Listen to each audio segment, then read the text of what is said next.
Good evening, everyone. We're going to get started with the 13th regular meeting of the Board of Directors of School Administrative District number 52.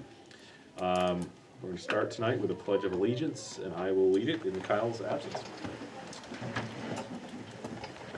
I pledge allegiance to the flag of the United States of America and to the republic for which it stands, one nation, under God, indivisible, with liberty and justice for all. All right, so we're going to start tonight with a board a budget work session.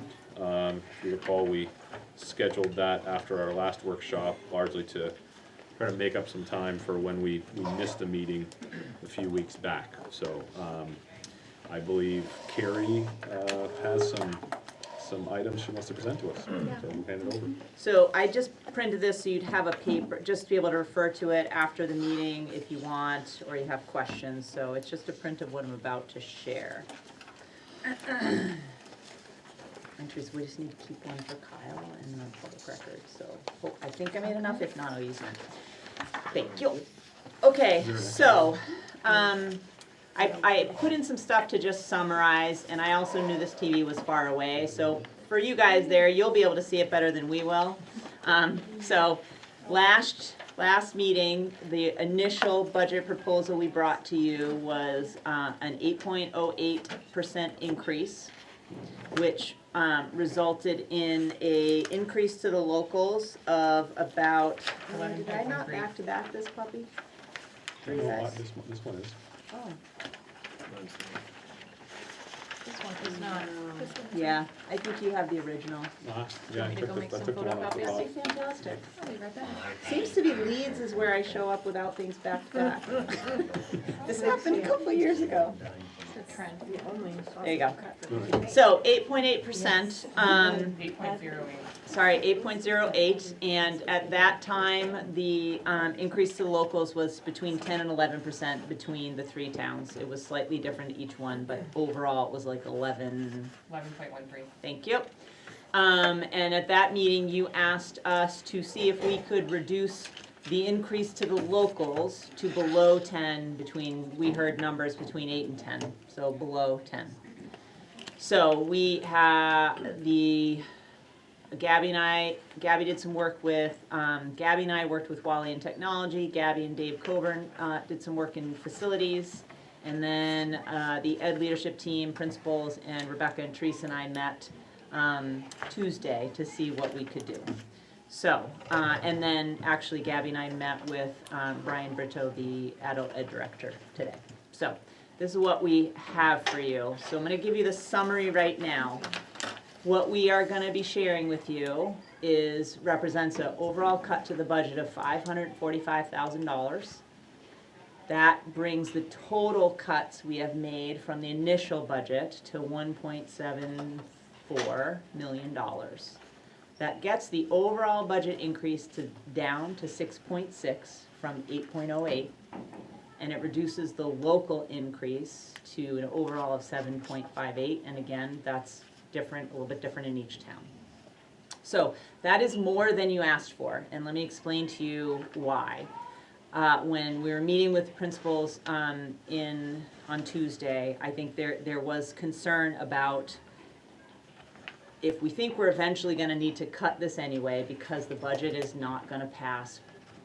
There's a lot of planning that's happening at this time of year. Schedules are being built, like knowing how many teachers you're going to have, knowing where you can put kids. And I think there was some anxiousness amongst principals to sort of have some answers, even if they weren't things that they wanted to do. So before I go into the details of this, so this is more than you asked for, and Gabby and I have not like blown up the budget and put all of this in here, right? We don't have updates for you because we wanted to sort of show this to you and get some feedback. I know we've got staff members in the audience who are going to want to speak to some of what is in here. And I will say, I think it is absolutely the case that there aren't a lot of great choices. And I think the choices we've made, we've done the best we can to limit the impact on students and staff. But I think I need to be fair to the principals, to say that everybody is prepared to accept this and live with it, but it is not anything that anybody, and Eben, you're welcome to speak since you're the principal who's here tonight. It's not anything that any of them sort of like, here, put this on the table, right? There was none of that. So I think it's just important, I want the staff members to hear that we are to the point where everything's gonna start to, like, there's been pockets of hurt up until now. That first budget, the first iteration had unfilled positions that were eliminated, thank you, Teresa. It had opportunities for people to slide into open positions. They're not every single one, but often the case. That's becoming less and less possible. And now it's gonna impact what's happening on a day-to-day basis. So I just wanna say that out loud and make sure that staff members know that none of this is what principals wanna do. And I'm pretty confident stuff you guys weren't gonna do either, right? Like this is all stuff, but the reality is, the financial realities are what they are. So, I'm gonna talk through, so the first set of cuts that you're seeing, library books, regular instruction supplies, eSpark subscription, those are all sort of like in regular instruction in supplies. Library books sort of across, we reduced the per pupil number to, I think it was $20 a student, so that just, we multiplied that depending on the school. The only school that didn't get that decrease is Leeds, because they're the smallest school. We kind of have to put a floor to how low it will go, because there's just, the cut there hurts a little bit more than it might in other schools. Field trip fees, those are not eliminated, but they're cut in half, I think, was about the number, I think. So we just, again, picked a per pupil number. We did reduce a position from, in terms of to provide a cut in the high school guidance office. Technology is $73,000, and Gabby, I'll ask you to step in if I don't get all these things right. The first thing that we worked with Wally on is, do we have, the iPads are sturdier than Chromebooks.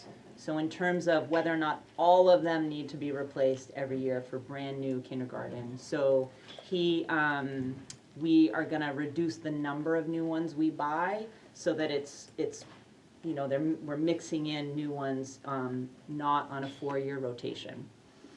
Wally got very creative, so and then stop me at any point. Real Sorry. quick, did you mention, is the guidance, is that a position, or is that just a reduction? Because that must be a very part-time position.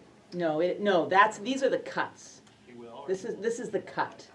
So it's a current position reduced by $10,000. Okay, because a cut in position for only, I was curious who were paying $10,000 if it was in a full-time. No. This is the reduction. These numbers are the cuts. They're not like what the final number is.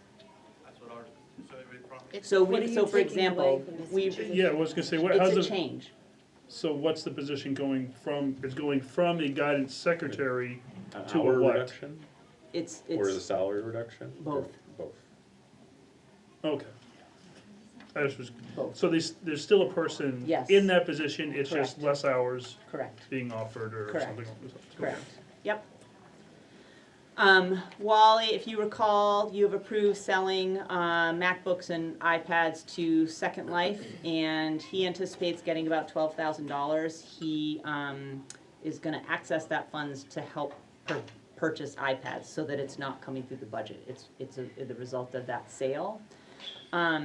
He and Gabby also worked on, we have that one large fee that we have to pay every 3 years. I think you asked the question around, it's about the certificates. It was a $23,000 increase, and it shows up every 3 years. So the last 2 years, it hasn't been in the budget. This year, it lands $23,000. So I'm gonna let Gabby explain sort of what you and Wally talked about. So what we're gonna do this year is we're going to request from the board access to use the technology reserve funds for that $23,000. Then we will also ask the board and the voters to approve putting another $9,200 back into the technology reserve fund from the unallocated fund balance for the next 3 years, so that in 3 years, we can access the technology reserve fund again. So this is not going to be an every 3-year huge increase. It's just gonna be a stream of $9,000 from the unallocated fund balance to offset this expense. It's going, Go. and unfortunately, it's unfortunate, I don't even think towns, we can't have savings accounts or something like that for this purpose, because it makes sense, and I understand what you're trying to do. It is unfortunate though, because that is a confusing way to do it, because every year it has to go to the town as a separate item, As a warrant article. as a warrant article item, and then you have to explain, Yep. So that, it's unfortunate, but I agree with what you're doing, I like what you're doing, but it's unfortunate it has to be that weird step. Yeah, I But- agree. It's spreading it out, Yeah, it makes a lot of sense. The other option would be to put 9,200 into the budget every single year and then move that into a, like a prepaid account, but it's not, yeah. Typically, it would be prepaid if we pay it up front and then we're offsetting the expense every year. So I think that this is cleaner, yeah, no, I do not I love it. agree. but I think it's cleaner. Yeah. You have a hint? iPads in kindergarten, what are those being used for? K through 2. Teresa, I'm gonna tag you in for, Some of the assessments are taken online. There are also some different activities that the kids might do as part of like a center while their teacher's working, some small group work. Oh, and maybe somebody else on the board who has a kindergartner or I know close to. Oh, you know? It's Okay. come home for remote days. Ooh, Correct. remote days. It's the only time I've really seen it, but. yeah, I don't think they're sent home in general, I think they're used, yeah. So just like the older kids have Google Classroom when they're on remote days, the little kids have a program called Seesaw, and they can access activities and stuff on their iPad during remote days. Yeah, during our year of remote kindergarten that we had, there was a lot of Seesaw on the iPad, yeah, but I don't know if they do that during the So I day. think, Anthony, the principals will be here next week, so I think we can get more information Yeah. when they're here. Thanks. Because I think it's a great question. Yep. It's a good reminder, though, just to say in general, at our next workshop, all of the building principals will be back, and we're also gonna have an opportunity to go back through every single one of the warrant articles, not just the ones we haven't covered yet, so, yeah. So we'll keep track of that and make sure they're prepared to answer that I got and it. speak to it. Thank you, Gabby. In facilities, so I think Anthony, at the end of the last meeting, you were talking about repairing rather than replacing or something like that. Some mantra that sort of, I think Dave Coburn got thinking. And so he is actually working with a contractor who he believes can repair the windows at the high school rather than needing to replace them. So he's removed about $50,000 from the budget because we had $100,000, and he's gonna tell you more about this, you can, next week. But he had $100,000 in there budgeted for replacement, which, is gonna replace 6-7 windows a year, like, it's obscenely expensive. So I'll have Dave talk more about that, but he feels like this is a solution that is not as expensive, and we'll get a lot more repairs done with less money. So he can talk more about that. We also appreciate the questions around paper. Gabby's redone her paper calculations, and we removed $12,000 for paper. We shifted the copiers, the budget we presented last week had the copiers purchased outright. If we shift them to a lease, then it went from $25,000 to $12,000. Our cost. Question. Yep. What's the cost of, if we go to a lease, are we paying any other fees and so forth, and what's that come out to? Gabby. So we would be paying interest. I'm sorry, the copier lease would be an $18,000 reduction. Oh, cool. I'm sorry, there would be an interest expense So just to be clarified, instead of 12, it should be 18? Yeah, We're of looking a at, reduction, yeah. yeah, that's just copied down from $18,000 paper. Oh, that's what I did, you're right. Yeah. Yep, that's my error. I didn't, okay, yep. Yep. The interest rate, we don't know what it's going to be right now, but roughly, 5% of $25,000 over the course of 5 years. So 5% of 25,000. Yes, I will do that math. Just, because we're leasing, this is gonna be annual right? Yeah, This but it cost, would be, yes, correct. rather than a one-time upfront purchase of 25. So I Correct. imagine we're paying more over time. Yep, I assume we so. certainly are. Yeah, It will so- be about probably another $1,500 over the course of the 5 years. Yeah. So instead of 25,000, probably about 26,000. Let me back up. 26,500, sorry. That's just, yeah. Yeah, it makes a lot more sense with the 18 than it did with the 12. Yeah, no, 18, yeah. Yeah. Yeah.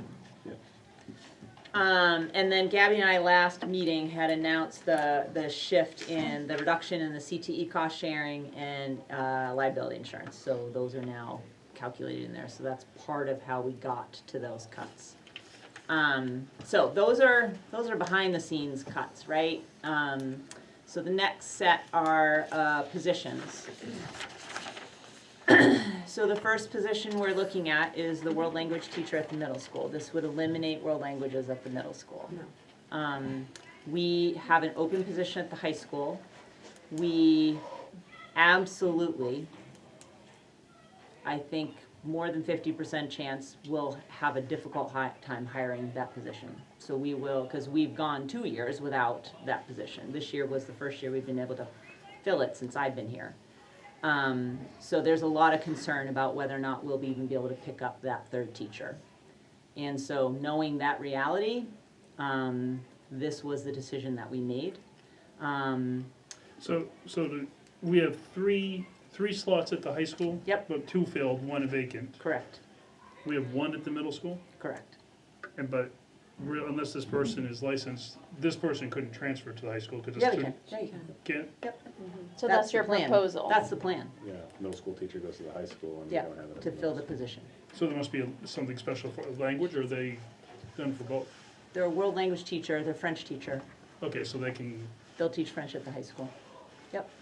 because I know that, because as it changed, that K to 8 is different from. World 9 up- world language is K to 12, Okay. Yeah. So that's. yeah. why So if that you're a seems- Spanish teacher, you can teach any grade, Okay. yeah.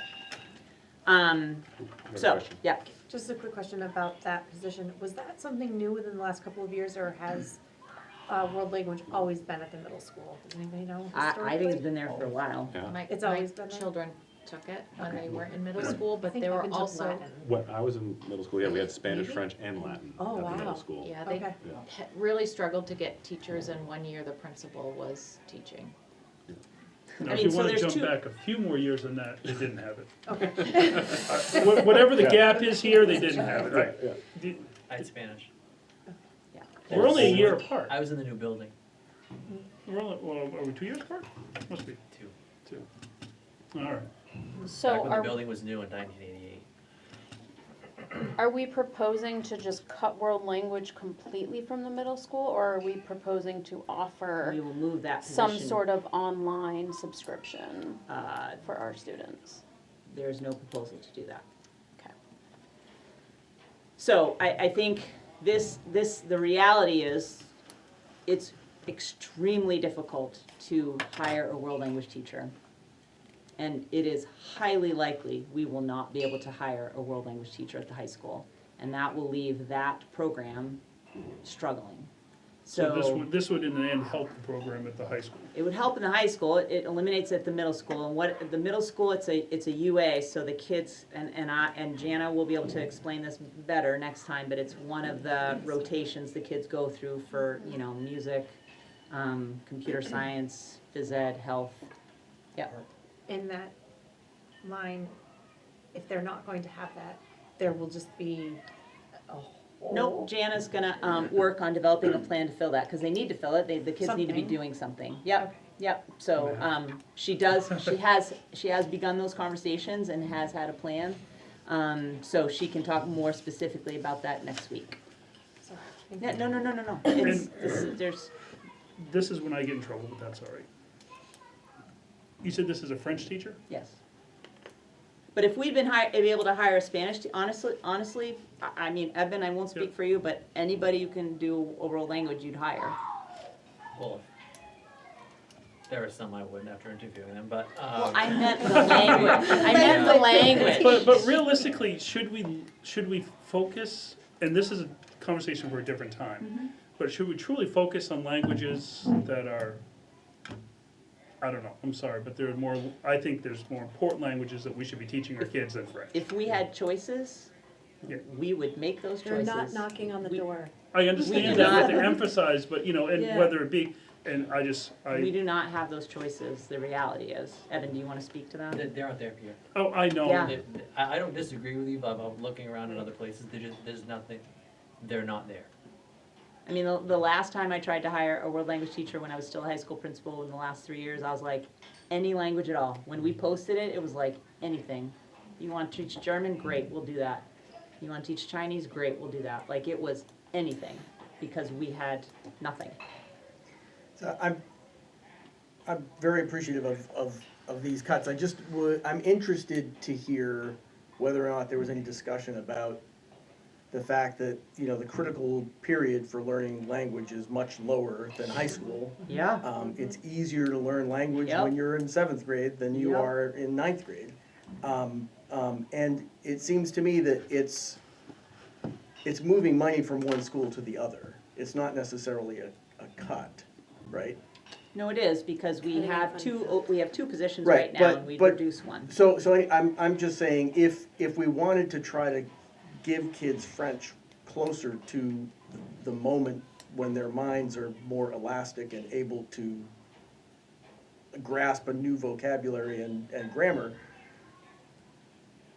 why not just cut it at the high school and keep it in the middle school, where that teacher is already embedded? So the high school has a couple different audiences, right? So when kids walk out with a diploma, they're looking at employers and they're looking at colleges, and so those students who are looking at four-year colleges need to have language in high school. Like, our high school would be completely out of whack with all the other high schools in the country in terms of kids not having any world language going into college. Oftentimes it's a requirement. My own students went to four-year college and they had to do a requirement. If they had not had any high school language, they would have had to start from scratch in college. Have we been falling short at the high school then by only having the 2 positions of late? When we were down to 2 positions, we had students that we weren't offering sections because we didn't have anybody teaching.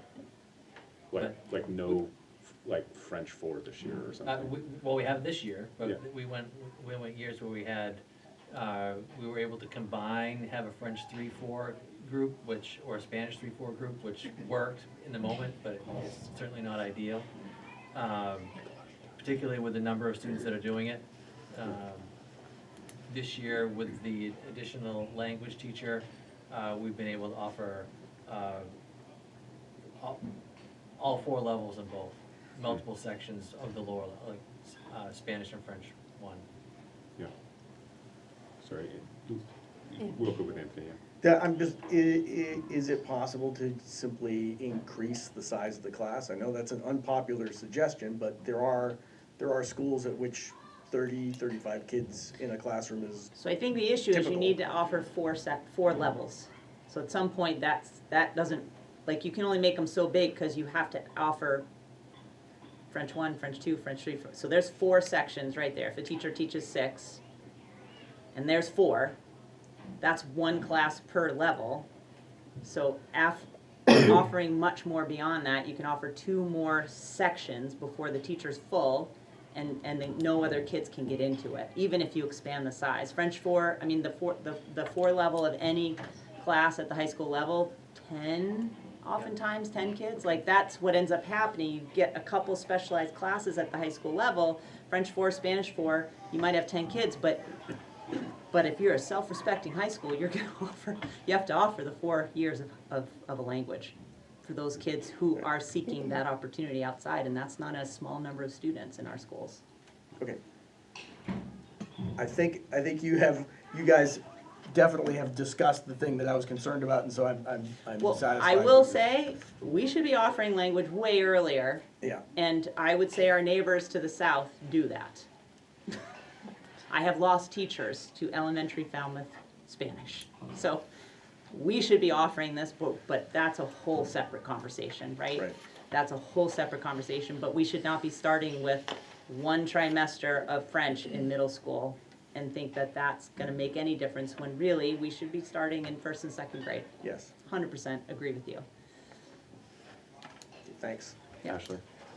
Is there an opportunity for students to do like an independent online study and then get credit for that, and they don't have the ability to do it after high school? We've had students that have taken an online language for, particularly for the fourth year, if we haven't been able to offer it. Or if they couldn't fit in their schedule or whatever. But it's been on a limited basis, because it's not an ideal setup. And I'm going back to when I started French, and I started in 8th grade, and it was kind of like an elective that we were allowed to choose if you were interested. So if when kids are signing up for classes at the high school and it looks like maybe there is some wiggle room in like a French 1 class, is it possible to bring 8th graders into it if they're interested? I mean, I don't know if that, like, you guys probably have different semesters or whatever. Yeah, I mean, I wouldn't speak to that. I think, you know, I can talk to Evan and Jan and see, but, I mean, I think there's some of that happens now, probably in math. Very occasionally. Yeah. Yeah. It just becomes super challenging, because when the kids are available and the schedules, and there's some schedules that, you know, the green-white days are consistent, but it just becomes a challenge in terms of, you know, when they're taking classes at the middle school and that kind of thing. So, not impossible.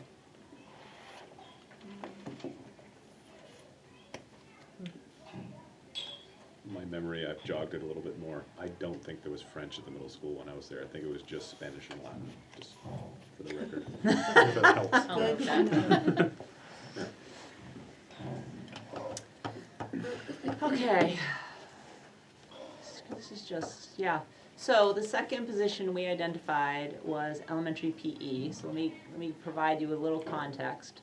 Right now, all of our elementary kiddos, K to 6, receive 2 classes of PE a week. So eliminating this position would reduce them to 1 class of PE a week. So it would not cut PE, they're all gonna get PE, but it reduces it to 1 time a week. So, the reason we identified this position, the positives are that kids get more academic time for math and reading. There are some downsides. The obvious one, less PE. This is also time that elementary teachers use for planning and collaboration, so they will lose time.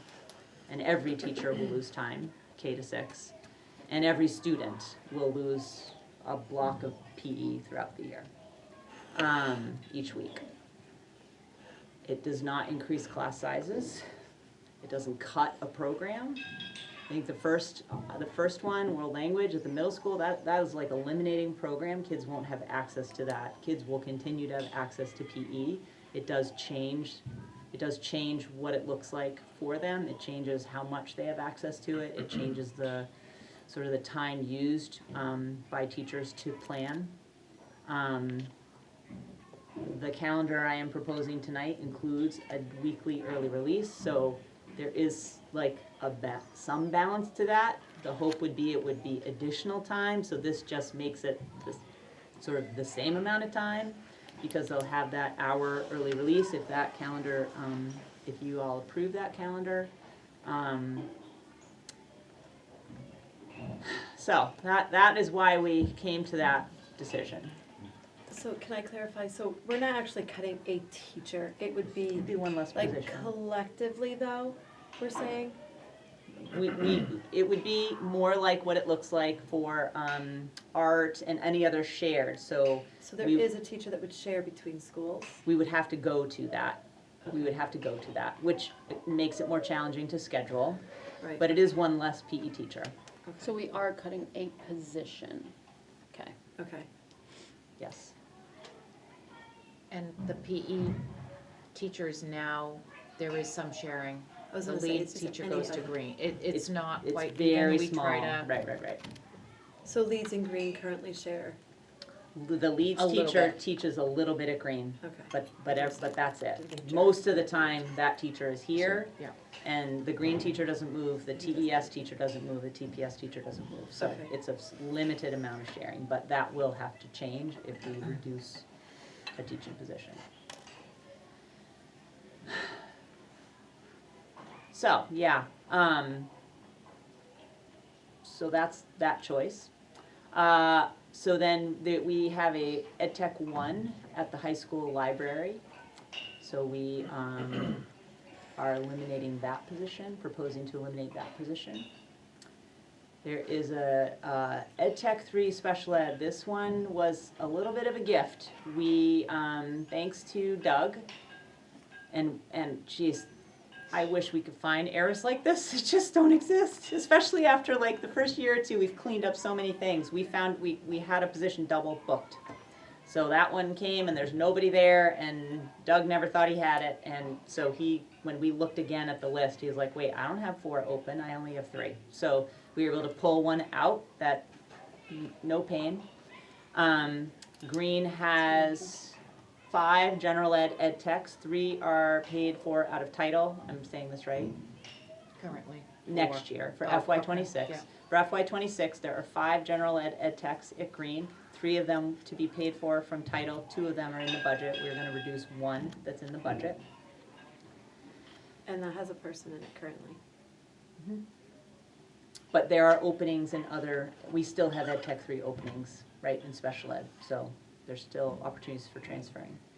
And then finally, we worked with Brian today, and we had originally proposed increasing the amount of money that is given to adult ed as a $50,000 increase, so we've decreased that to $25,000. So Brian, Gabby and I met today and identified cuts that will allow him to still have his program, but not need as much money. On the adult ed, that was an increase to the adult ed program. So what was changing in the adult ed program that needed an increase at all? So, last year, they needed a larger transfer from their enrichment fund to balance out their expenses and their revenue. So they haven't had an increase since I've been here. So insurance has gone up, salaries have gone up, all that stuff has gone up, and we have not done an increase. So, They've been effectively under budgeting for, I think that they may have had additional revenue streams, maybe through enrichment programs, maybe there were more participation in enrichment programs previously. I can't speak to before we were here. I can say that it had been past practice to tap into the enrichment funds to offset the adult education program expenses. We are at a point where we can't do that anymore because of how much we have used over the last 2 years to offset those expenses. and they're working on increasing their revenue for they haven't increased, like, there's been no increases to enrollment fee, like, none of that, right? So they're working on a plan to increase their the revenue through that.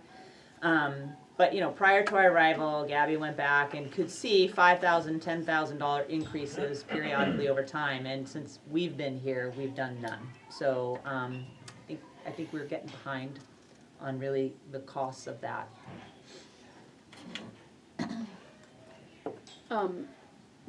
Do we feel like we already have a bare bones, like, athletic budget?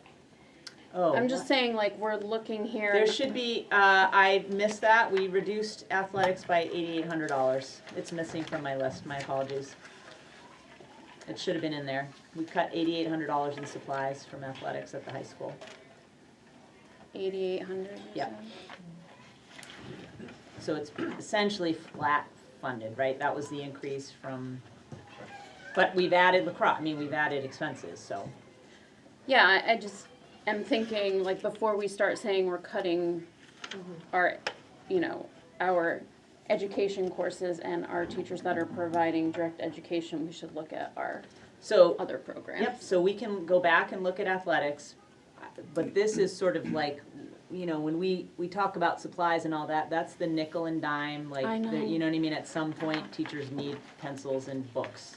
So there's a limit to how far we can go there. You know, for teacher positions, like, to get the cuts that we're looking at, there is literally no other way to do it other than look at positions. I don't have a feeling or decision one way yet, and I know you guys have crunched numbers like crazy, so I'm curious to know though, we're at 7.58 with these proposed cuts, and I'm curious to know what the percentage would be if we took the TMS world language teacher and elementary PE teacher off the list, Put them back in.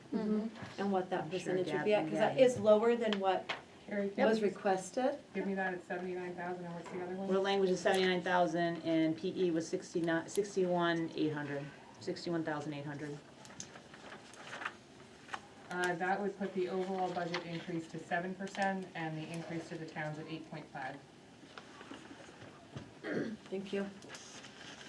And those are rough numbers, like, Yeah. it's really quite. Yeah. Absolutely. So don't, we're not gonna No, hold we're us to holding that, you to I'm right? gonna hold you to it. I know you will, Peter, all day long. Ashley? And you said there's no proposed ideas yet for what would replace the world language, because I guess my concerns are cutting PE and not, I'm less concerned about the world language, just where I don't feel it's as beneficial, where they're already gonna get it in high school. If that time can be allocated to other areas, like she mentioned at the math curriculum meeting, there's not enough time in the day for them to get the amount of math they need for what the curriculum requires. So they're already cutting math short.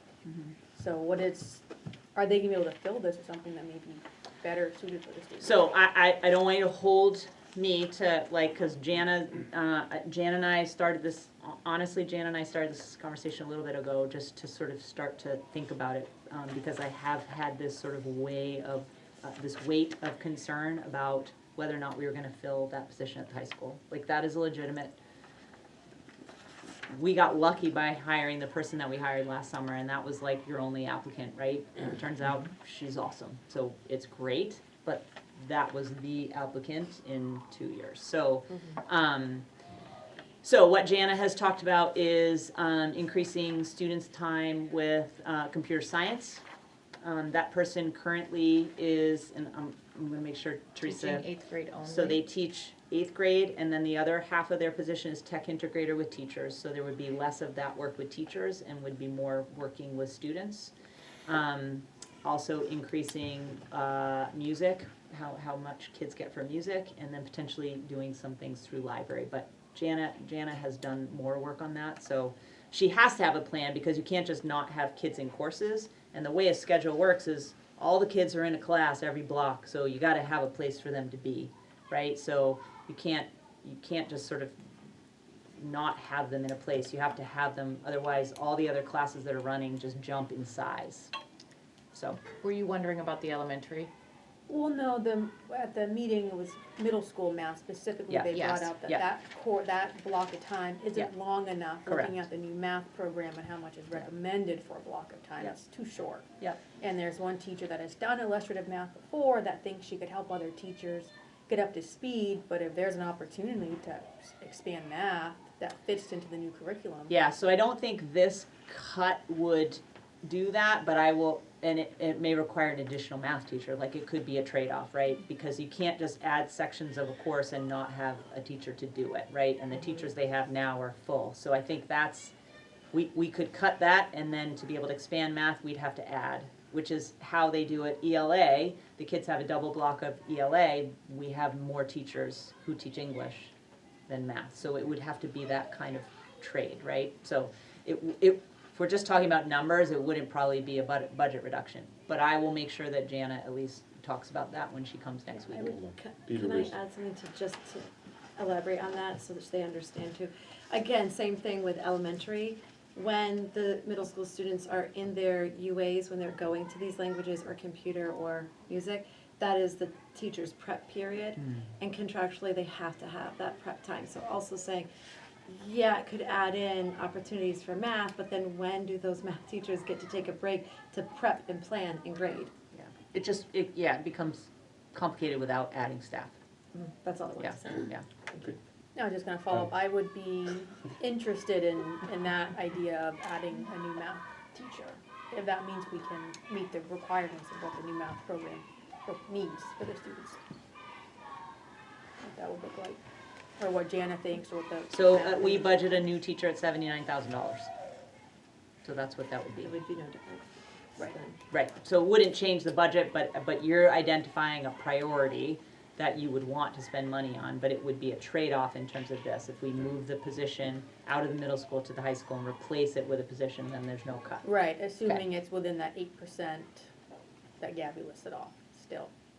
Yeah, if we don't cut so what I heard, people wanted to know the number, if we don't cut world language and we don't cut PE, so if we then add a math teacher, then it goes above what that number just was. Right, well, I'm saying, cut the world language, because And it sounds. replace it yeah. with a math teacher. Yeah, that's something Okay. I would And be not move it interested to the high school. No, cut it and move it to the high school and replace it with math. I understand what you're asking. Yep. That's, Yep. Go ahead, Peter. So if I heard what the side that you were saying a second, even if we kept the world language here, you still were thinking of moving that to the high school regardless. I think I It'd be would, the better I'd be placement if we lying to you didn't. if I didn't say, like, Okay. we'd be scrambling in May to Yeah. figure out, like, if there's nothing on the horizon. And Eben's done that before, right? You blow up the schedule in May, June, you're like, I'm not gonna find somebody. You did that with science this year. So that always happens. People have that plan in your back pocket. So I do think we get to a point, though, when the program, if it consistently doesn't have enough people, like, it just starts to wither. It just starts to not do very well. I don't know, Evan, if you want to add. But you're giving it 4 years in the high school, it can't start. And I myself am not so much worried about the world language program at the middle school. Yes, it'd be nice to have if we have the money, if we have the interest, which we probably, is it a required class or is it a volunteer class? Everybody gets world language at So the it's middle school. okay, so. Yeah. My bigger concern, and you elaborated on a little bit, is that if we do have that extra time,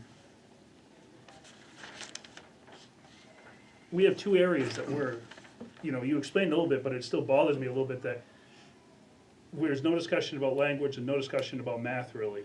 So- On using that time, whether elongate it maybe we don't need to bring in another math teacher.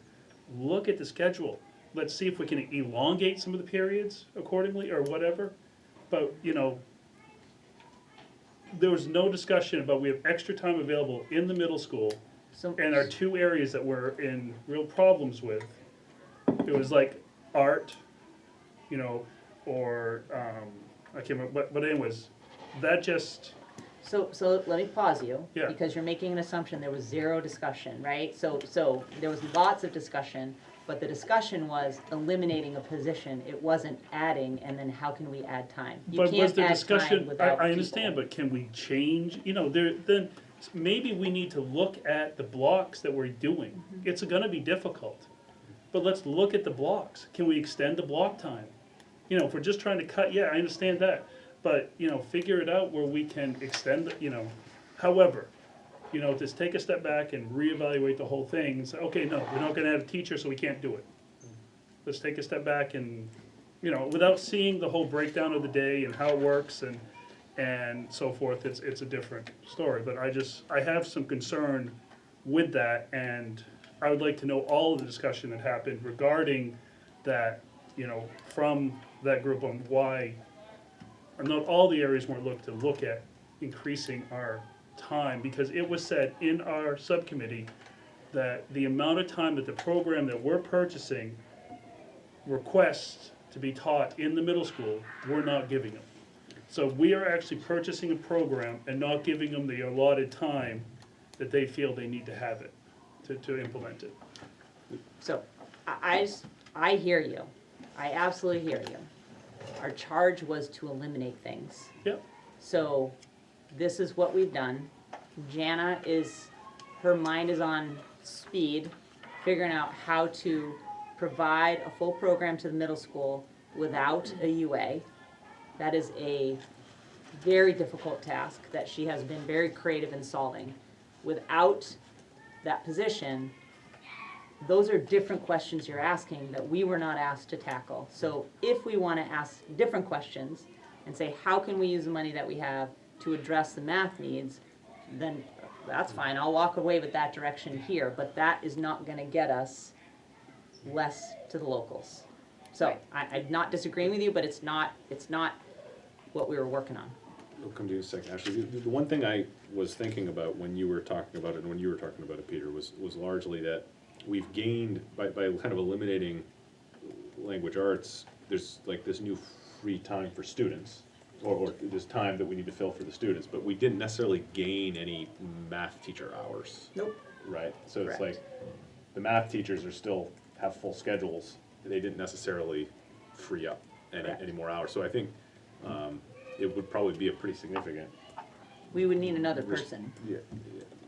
Some And stuff, yeah. changing, you can't just extend the time of one class without looking at all the classes, because all the kids have to be somewhere at the same time. So you can't have some classes be 50 minutes, some classes be 70 minutes, because then you've got 20 minutes of kids not being places, right? So it's just developing a high school master schedule and middle school master schedule are very similar, and I've spent a lot of time doing that. I spent a lot of my career doing that, and it's a very, very complex task. And so having a place for all the kids to be all the time that is productive, useful, making them, keeping them engaged, that's the goal in moving forward in all those standards. So I think, but you can't just create more sections of things and more places for kids to be without the adults to be there with them. Ashley's first. I think that kind of answered my question as to why we can't just make math 20 minutes longer. Yeah, so what are you gonna do when the kids are done from their science class at 1 o'clock, but the math class is going to 1:20? Where are those kids going, right? Like, you have to put them somewhere. So, something to think about as we continue discussing and deciding what we're gonna do here. One thing that I'm thinking about, because again, I can't make a decision just yet, so this is my thoughts, and I think it might be helpful for others to hear, that at the middle school, when they do these UAs, they see students for one trimester, and then they switch to a new group of students. So, something to consider, a trimester is about 12 weeks.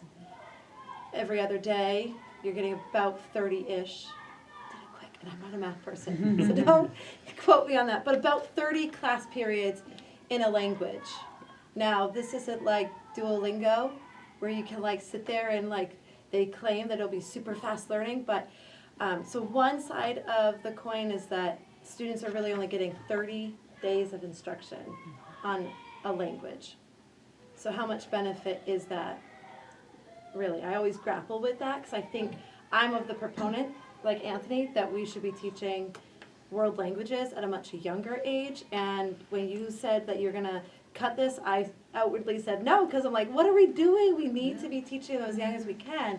But then I also go back to, what difference is 30 lessons by the time, before they get to high school? Like, what have they really like learned and become proficient at in French or Spanish? Because they've had a couple different languages, Latin, throughout the years, right?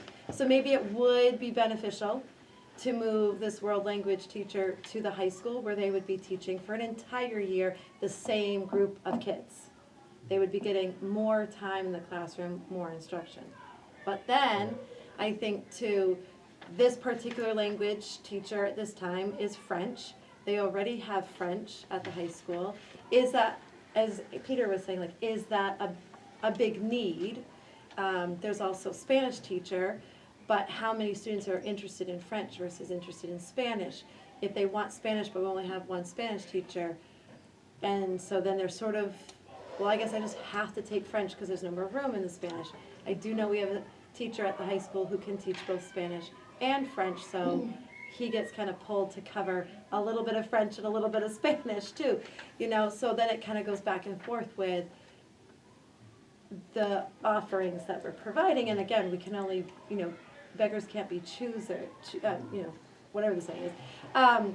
Just something to kind of think about with that, and to consider, where would this position and cut of a world language opening at the high school, where would it be best for our students? And I don't know if it's necessarily saying, let's take it away from the middle school, where they should learn it, where they get interested in a language because they have nothing up until 7th grade. We don't teach them anything in the elementary. And it would promote them to say, I'll continue with foreign language, world language when I get to the high school. And then those students who will not plan, who kind of already know, I don't think I'm gonna be going to a college, or I'm gonna be going into the military, or the school, I'm gonna be going into a trade school, it won't require a world language, maybe they won't be interested in it if they didn't get exposed to it in the middle school. So, some things that I'm personally grappling with, not sure where others are, their thoughts are at with that. I mean, if we take the dollars off the table, none of these are good ideas, right? Like, none of them are good ideas, right? Right. We're trying to sort out. Yeah. We had a meeting last time where we, at kind of Peter's request, but I think it was a great idea, we kind of went around the table and gave our thoughts about budget and about, percentages we thought might pass the community. I mean, I think we're gonna get pushback. I mean, let's say we did all of these things and that's the budget we put forward, I still think we're gonna get pushback on 7.5%. I mean, I think that's gonna still be a very large number, for some people to swallow. But we're trying to weigh, like, if we have to cut something, these are the recommendations from staff on, like, what is the least painful to our students. I assume that's the, Tried. right, but it's not that they're not painful, it's not that they're not worthy things, that we weren't doing meaningless things before this, right? Yeah. Like there was a reason why we had middle school language, there's a reason we had PE Correct. teachers that we did, there was a reason why we had librarians in the elementary schools, right? And there's a reason we were doing these things, and in this effort to save money, we have to make some tough choices. I have another quick question, Yeah. but it's moving off of the teaching positions. Can you remind me quickly, the subscription to eSpark does what?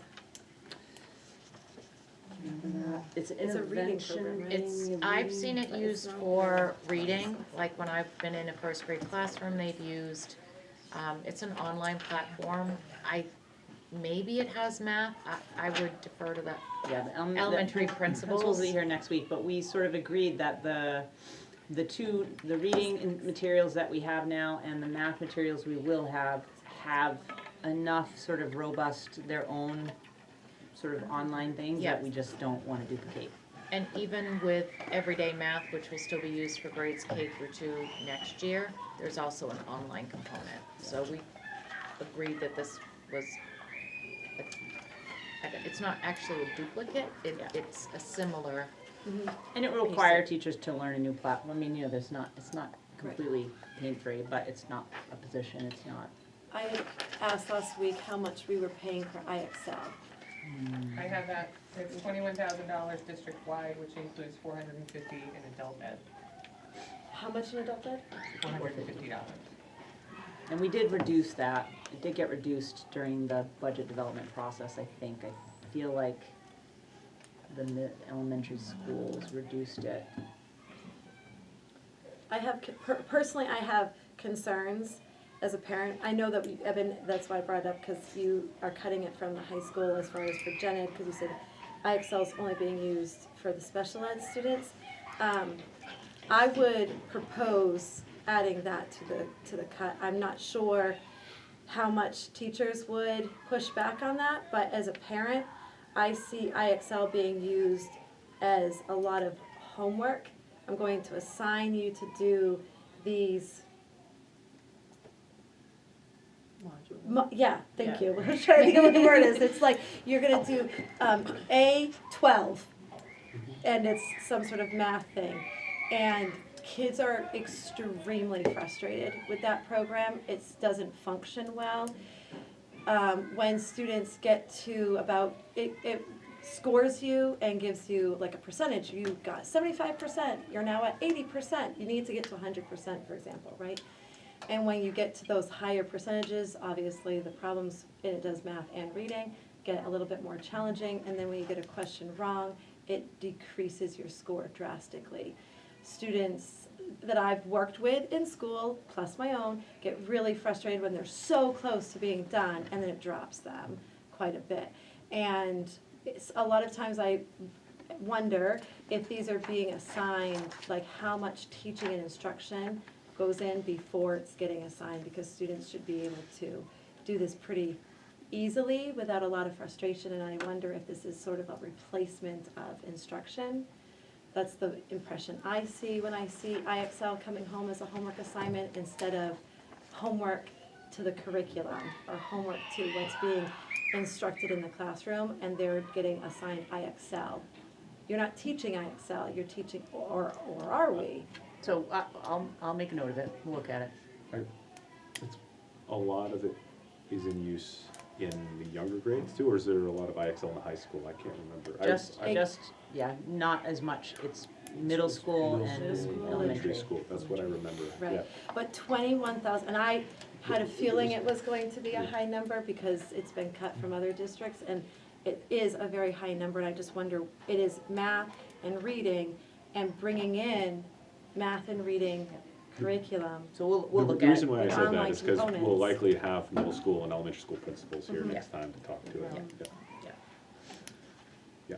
Carrie, have you gotten any feedback on the online portal from the public, like from the community in regards to the budget? You know, they can submit questions and, Oh, yeah, if you go to the left. I didn't know if you just had a Right, feel go to the of, left, There'll be 2 toilets Okay. down the road. We've spent a decent amount of time here, which is we need to, but I just want to see if there's another important point that Carrie's going to get to here after this if we wanna move What's on. next? Still Yeah, got 2 oh, more yeah. So slides. Gabby and I have been talking about this, the federal funds issue. And this is just an idea that we're floating, it's for feedback. I think the primary concern is that mid-year funding drop, right? So we may get a number now, but we don't know if that number's gonna change, and the budget may be set by then, and then we've got a bunch of employees and professional development that we have in there, and what happens if it just disappears in October? The thinking is that we increase the regular instruction reserve account. Right now, it's 100,000. We would increase it by 200, so a total of 300 for 1 year only, to be able to respond to a mid-year, like, catastrophic cut in federal funding, so that we can get through the year without chaos and use the budget process to adequately respond to that cut and have a plan going into FY '27. So that was our thinking, and so I just figured we'll do reserve accounts next time, but I wanted to just throw that out there. Can't we as a board move reserve account from reserve account? During the budget process, you can't just do it mid-year. Like add money to a reserve account? you mean? No, I mean, if we needed it, we can only, okay. So we can't, it has to be defined in the reserve account Correct. definition what it is. Correct. So we'd have to make this in its definition, because you're talking here about moving it into, So it would be moved from the unallocated fund balance during this process into the regular instruction reserve fund, like we have done. Yep. To make it a total of $300,000 sitting in there in case of this happening. And then at the end of fiscal year '26, should everything iron out a little bit, we would potentially recommend moving that $200,000 into the capital repair reserve fund, because we know of all of these projects that need to happen. So it'd be a 1 year sort of like safety net to deal with it. When in my superintendent's meeting today, the regional suits this is all we talk about. And, others don't have the ability to move into reserve account. They don't have enough in their fund balance. So they were talking about like a curtailment, just laying people off whenever that money got cut, and just mid-year. And that feels very chaotic to me, and if we are in a position to avoid chaos, I am a fan of avoiding chaos. And so I'd like the opportunity to not necessarily say, like, we're permanently gonna prop the budget up with this money, right? Because it's gone, it's not gonna be there, but it would allow us to provide some security to principals trying to run buildings and having enough adults in the building to do that. Like if you, all of a sudden Green's got, you know, if Leeds has 4 ed techs in title funds and they all disappear in November, well, now you've got supervision issues, you've got all kinds of issues with whether or not you have enough adults in the building to actually make sure that the building is running sufficiently. And it is, I mean, impossible to predict Impossible. whether or not, or exactly what's gonna happen with federal funding right now. I mean, there's a lot of people with a lot of ideas and a lot of plans, but, this, Negativity. there's a lot of negativity and there's a lot of resistance, and it's very challenging to know, where we're gonna land with this, but at least with this plan, if federal funds do get cut, we're gonna have to deal with it. But at least it's in an organized way in next year's budgeting process moving forward, as opposed to in the middle of the year. And it will be if we do lose the federal funding, it'll be a hit to our capital improvements funds, right? But that's probably a tolerable hit, I guess, if you will, and there's a lot more that we need to make up for there anyway. But we don't have to deal with hypotheticals right now, so. And if we introduce a new math curriculum materials next year and we don't have any way to train teachers, like, we might as well just flush that money. Like, you know, there's no reason to spend all that money if teachers aren't properly trained. And so if we lose that money, then we lose the ability to train and provide them with the education they need to be able to implement those materials to the best interest of the kids. And I think that's a great point. And I think a lot of us that were just in the curriculum subcommittee meeting when we were talking about the new illustrative math and the new kind of style and organization of those classes, there's gonna need to be training to get everyone up to speed, and it's those federal funds that were really being used to provide that training. So losing that, you know, we need to keep that moving forward through this year. And if we lose federal funds, again, we will know. It'll be hopefully something that we can just plan around whether we lose them or not in next year's budget cycle, rather than try to deal with it mid-year. And I do just want to reiterate, and I think I'll ask Teresa to, we've added $10,000 to the budget for some curriculum work to happen in the summer, but the cuts we're anticipating in title is significantly reducing the pot of money we have for curriculum work to happen. Like, I just need to say it out loud so that we're not losing that thread. Like, even if we get the money we think we're gonna get, which we're anticipating being $45,000 to $50,000 less than this year, we've received the first notification of our first cut. That's like $8,900. Don't steal my thunder, that was. I know, but we're talking about it, so I'm like, I kind of want to leave it like, oh, and by the way, half an hour later. It's.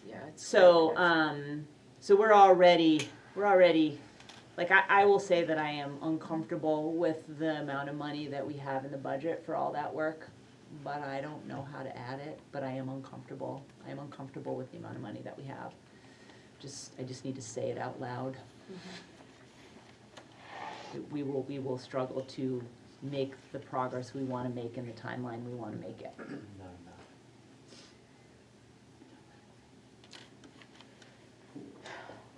So Any questions around that's that plan? fun statement. Yeah. No, I think that's probably one of the best responses that we can have for it, if we, especially where most of that federal money is in areas that, you know, special ed, which I'd Well, be amazed if they even touch that, you know, who knows? But who knows what's gonna happen, who knows how it happens?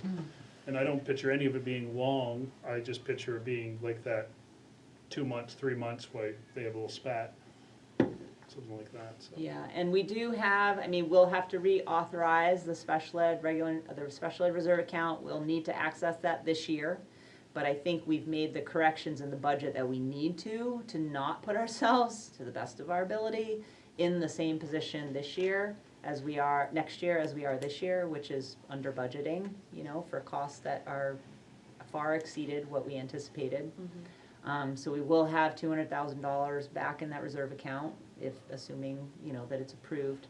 So there's already sort of that cushion, but 100,000 in regular, that's not gonna be enough to cover all of this, if this really does happen. 300 may not be enough, depends on when they cut, depends on when they take the money, right? If they take it in October, if they take it in January, it might be all right. So, Yes, Jim? Have you looked around at like surrounding districts and seen what their increases are? Can you, not now, but no, can you bring that to us I, at some point? I know it. I Okay. asked the question today, because I was like, I need to know what you guys are doing. I need to know what it looks I like. think it's just helpful for the community to understand that like we're Yeah, let me just get my notes from that meeting. not alone in this. And I don't remember every single, like, which district it was, but the ones that are sitting around that, table are all Western Maine. Okay. So here is what people reported as of right now.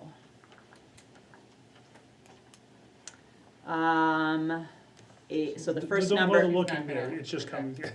Oh, I'm Yeah, like I'm not waiting for it projecting it, to pop because up. this is a Everybody's set still of notes looking at for it. that No, it's not meeting going that I back. don't wanna project, so I'm gonna read it. Yeah, I no, gotcha. these are notes from the meeting that are Okay. not necessarily for projecting. So the first number is the increase overall, and the second is to the town. So one district reported a 5.85% increase with a 10% and a 12% to different towns. One has a 3.2 overall with a 7.8 increase to the towns. One has an 8% increase, not sure on their taxes yet. I don't know how they don't know that. Auburn's the only place that's in great shape. They got a lot more in subsidy because their enrollment's up and their, so 4.2 is their increase with 3.5 on taxes. Another one is at 8.5, trying to get it lower. 8%, aiming for 7 to 11% to the local. Right now they're at 9. 6.1% with a 2% increase to one town, a 3% to others. 9% increase with 11% increase to towns. One is at 14.8%. To the towns or overall? I think Sorry. that's to the towns. There was a valuation issue. 7% increase with a 3.8 to the towns. 7% with a 3.4% to the towns, because that's all depending on the valuations, right? So. Right. So us having a budget that's 7 to 8% increase, I mean, with comparable districts, we're not out of line. Like, those numbers tell me that we haven't done something completely crazy. So, And part of your discussions was, did they have similar issues with special ed, or were we an outlier on that one? yes, no, everybody has the same issues. Well, always to a I will point. say our increase is probably higher this year, and Gabby, you can weigh in on this. We under budgeted last year, so I think we're making up for it. We did. And And so we that got out of last compounds. year's budget with 1 to 2% increase to Yeah. locals, so that was a choice, and it was a bad bet. So I think we're having to fix that from last year. Just to remind people what that variable primarily was, which was the main care Main reimbursements. care and the unanticipated reliance on contracts. Are we going to be affected? I guess I don't even know what happened today in Augusta, if they're still at a stalemate or not. But are we gonna be affected by the I have main care? no- Jeff will say we are, but I'm just curious. I have no idea. I If have that's no gonna idea. start hitting us even I'm harder. sorry. I know the hospitals were scared. I'm not sure if you're doing the last slide since you turned off, I but think just about real it. question on your answer to the superintendent agreement. Oh, yeah, no, I've got some questions. Some of you guys sent me, Anthony and Alex sent me some questions, so let me get to those too. I just was curious on actually, because it's 24, 25, 24, 25. Is one of Yeah, those no, supposed to be it's 23, because I'm 24? typing fast, so give me a sec. Let me see if I can get back on here. Oh, yeah, I just was curious, which year was which? I know, the top number is this year. Okay, and I Top- assumed The top number is this year, Okay. the bottom number is last year. That was my assumption. Cause, I just wanted to cause, confirm. 'cause that'd be bad if we have more, right, after all last year's conversations. So, it's not projecting, so I will, could not connect, fine. All right, so, Anthony asked me the number of positions that have moved off of grant funding into the budget since I've been here. So that's FY 24, 25, and then 26. Just one, and it's this year, and it's the instructional coach from Leeds. And because it's in title funding, we're anticipating a cut in title funding. So that is the only one. I will say there's probably positions that go back and forth in special ed, but that's moving all the time based on what the kids need. So, but it doesn't impact the way that title funding impacts. And when you say what the kids need, it's the composition of the individual Yeah, classes of where, kids. and where, Yeah. where teachers are needed and ed techs, and, I mean, they are constantly moving positions depending on the needs of the students. It's a much more fluid situation than, regular classrooms. Can I just add with the instructional coach, that those positions have been put in a grant, but the position originated in the general budget. All of the instructional coach positions have originated in the original budget, it's just, What were they moved to title at one point? And, okay. So since I've been here, the position this year, that's the one. And then Alex had a conversation with a community member, and we know this from last year, those of you who were around, lots of conversation around superintendent's agreements and whether or not they help us or hurt us. I don't know if you guys remember, I wrote a memo to the Tri-Town Selectmen last year when that whole thing was an issue. So I shared that memo with Alex. I'm happy to share it with everybody again. But one thing we have been working on is reducing the number primarily at Turner Primary, because that's where the largest number was. Kim and I walked into anybody can come to Turner Primary. So it's been a real job to sort of claw that back. And so that's where we have done our most work. So we are down 26 students from last year, but in both situations still up because we send kids out too. So it's not like we have 100. We have 100 kids who are in from other districts, but we have 57 that are out. So you have to do that math, right? And we get 100% subsidy for them. It's not like their sending school gets to keep some of that money. They get counted in our numbers, and we get subsidy for them. So last year, I think Abby and I had calculated the number of students brought in 1.23 million. Yeah, it's in the memo that I shared that I can send out to everybody again. So it is something we need to be mindful of at Turner Primary. Those numbers are decreasing at Turner Primary, but it's not something you can just all at one time, because we also offer that benefit to employees. That is oftentimes, something they're gonna work here and they want their child here. And so there are multiple employees that we provide superintendent's agreements to, and that's just good business. That helps us to keep people employed. So that is one driver of it. It's obviously not 100 kids, but it is one of the issues. So, yep. How does it work with siblings? Like if Each kid is treated separately. I mean, so is it it? doesn't grandfather in the younger brother or younger Not necessarily, not necessarily. Oftentimes, but every kid is treated differently, and sometimes two kids are not the same. And we do not, if a student seeking a superintendent's agreement who's at an out-of-district place, in general, if they have an IEP and require a lot of services, that is not something we're approving.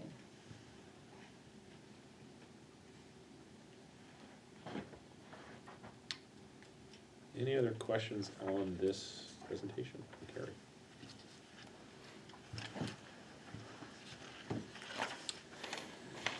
So can I just make sure I Yes, know go what ahead.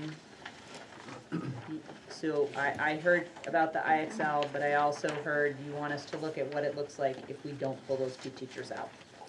So, 1, look at subscriptions, 2, positions back, 1 position back, or moving world language, but replacing that with a math teacher, or dealing with the math issue. I think it would require an additional teacher, but we can model that. When it comes to the world language, is it basically, I assume it's no easier to hire for a middle school, maybe even harder than at the high school. So realistically, to make the high school work and to get the kids prepared for college, we're kind of heading that way regardless.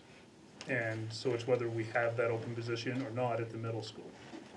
So Yeah, my first year, I think, would be my guess is where I think we're heading on that one. yeah, my first year, Jana had an opening, and she was like, I want to say in June or July, already starting to develop backup plans for what would happen if she couldn't hire somebody. I assume, that's about your timeline too, Evan, right? Go ahead. Can I just do a quick recap? Because there were certain things that you said that were already definitive. Like, we know that paper, that's definitive. That Yeah. was just a miscalculation. Correct. We know the CTE cost sharing, Definitive. definitive. Insurance, definitive. Yep, The GCS EdTech 3 special ed, yep, definitive. yep. And you feel confident that the other EdTech 3 can be transferred to another? There are open positions. Okay, there there are are still open open positions. positions. Okay, so, I'd add facilities, 54,000 too to that. Yeah, Okay. facilities technology, like, I Okay, think that facilities list is, technology. that list, with the exception of my error in the copiers. yeah, I would um, like to see all of those things that are not going to impact our students at all, Mhm. that we know we can cut. Mhm. I would like to see that list and what that looks like and if that is under 10%. You mean, Under 10% to the local. To the locals, correct. so everything but the 2 teaching positions?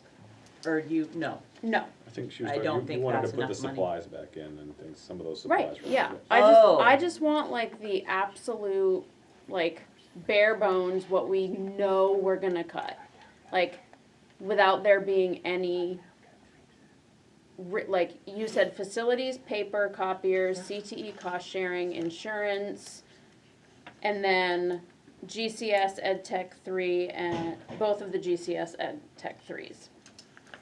Or even like the athletic supplies, like. Yeah, athletic supplies are not listed there, I did miss that. Yep. It's 8,800. So, I would like to see all of that.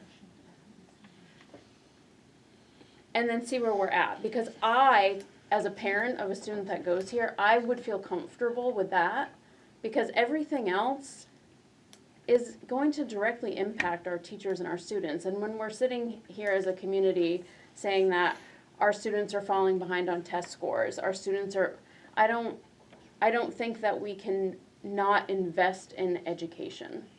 But I think that there are other things we can cut. So I think, which you're doing, that's what I'm saying, like. Oh, no, I don't know. No, these things that we're talking about right here. Yes, So so- I would like to see that list. So everything on that list, you want us to do the numbers for everything on that How about I slide? email you? Great. But I mean, but I can tell you, school's gonna be fine with everything on that list. Okay. Like, Yeah, I mean, I would $10,000 like is my across kids to be the able to 6 go on field schools. trips. that doesn't zero it out. Okay, It does not zero it out. Another 5,000 would zero it out. okay, So we did not eliminate field trip fees, and the transportation line is still there. So Okay. this is just the fees. There is still transportation money for the buses to actually take field trips. okay, So it does not cut, it does not. We debated zeroing it out, and we agreed not to. We said, nope, we're not gonna completely zero it out. okay. I'll- So it does not zero it out. Okay. The only thing that's like completely removed is eSpark. That's Okay. gone. But everything else is a reduction and not catastrophic. Okay. Then yes. I think I can probably provide that. Awesome. And I just would adult like ed as some- well, the $25,000 Yeah. reduction in adult ed Yeah. as well. I feel like we need to leave here with concrete guidance on where we need to go because of the limited time that we have left. So would you like actually would you like us to almost vote on what you proposed in front of us? Or do you want us to wait till next time? I think it would be helpful to have some direction because, At least a straw poll. yeah, something. some sense of like, because I've heard a couple different things. I've heard, and I just want to say out loud, like, I get the discomfort. So I've heard some discomfort around pulling PE. That seems to be more of a discomfort. I've heard also sort of trading out, you know, like if we're going to remove world language from the middle school, can we add math to make sure that kids are getting what they need? So that to me means both those teaching positions, whether they're middle school world language or middle school math, whatever, it means we're not going to pull them out. Like, do we leave them in the budget with those positions there and just cut everything else? Can I just ask for a little clarification Yep. for a second? Yep. So, everything on the previous slide, It's there. thank you, Plus the, plus the 2 ed tech positions, the one that we should not have put in the budget, and the one that can be moved effectively to another, yes. okay. So, And then I'm sure you have it on your list, but also including the athletics, which was, That was not on. which was 8,800. Hang on, I can add that. So the answer to your question, We can give you a minute, and there's other things to talk about here if you need to calculate. no, I got it. Okay. Would be a 7.15% increase overall to the budget and an 8.86% increase to the towns, which varies between 8.19 and 9.22. Okay. I have to say, I'm confused on what was left in out of all that, I but think 3 positions. I'm not sure what was left in, but anyways. Carrie, can you go back to the position one? Thank you. So the top 2 positions were left in, the library ed tech position was left in, and that was it. The bottom 3 items were So the removed. full cut slate were given plus the 8,800 minus those 3. Yes. Okay.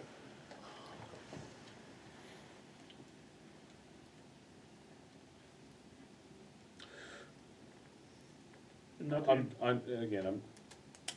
I'm trying to reconcile this with what you said before, Gabby, that it was, because we did some math before, we added back in those 2 positions, right? Yeah, just ignore that altogether. Well, No, I'm saying the number that I gave you altogether, if you ignore that, this is keeping those 2 positions in addition to the ed tech. the ed tech position, right? Are you taking into account the copiers at 18? Yes. Okay. I feel like we're at just my understanding of this is at a plus or minus 5.5% right now, based on what we've talked about tonight. I mean, I But I, overwrote the last one, so I'm it's fine, sorry. yeah, that's all right. But I think it helps put it in a magnitude context.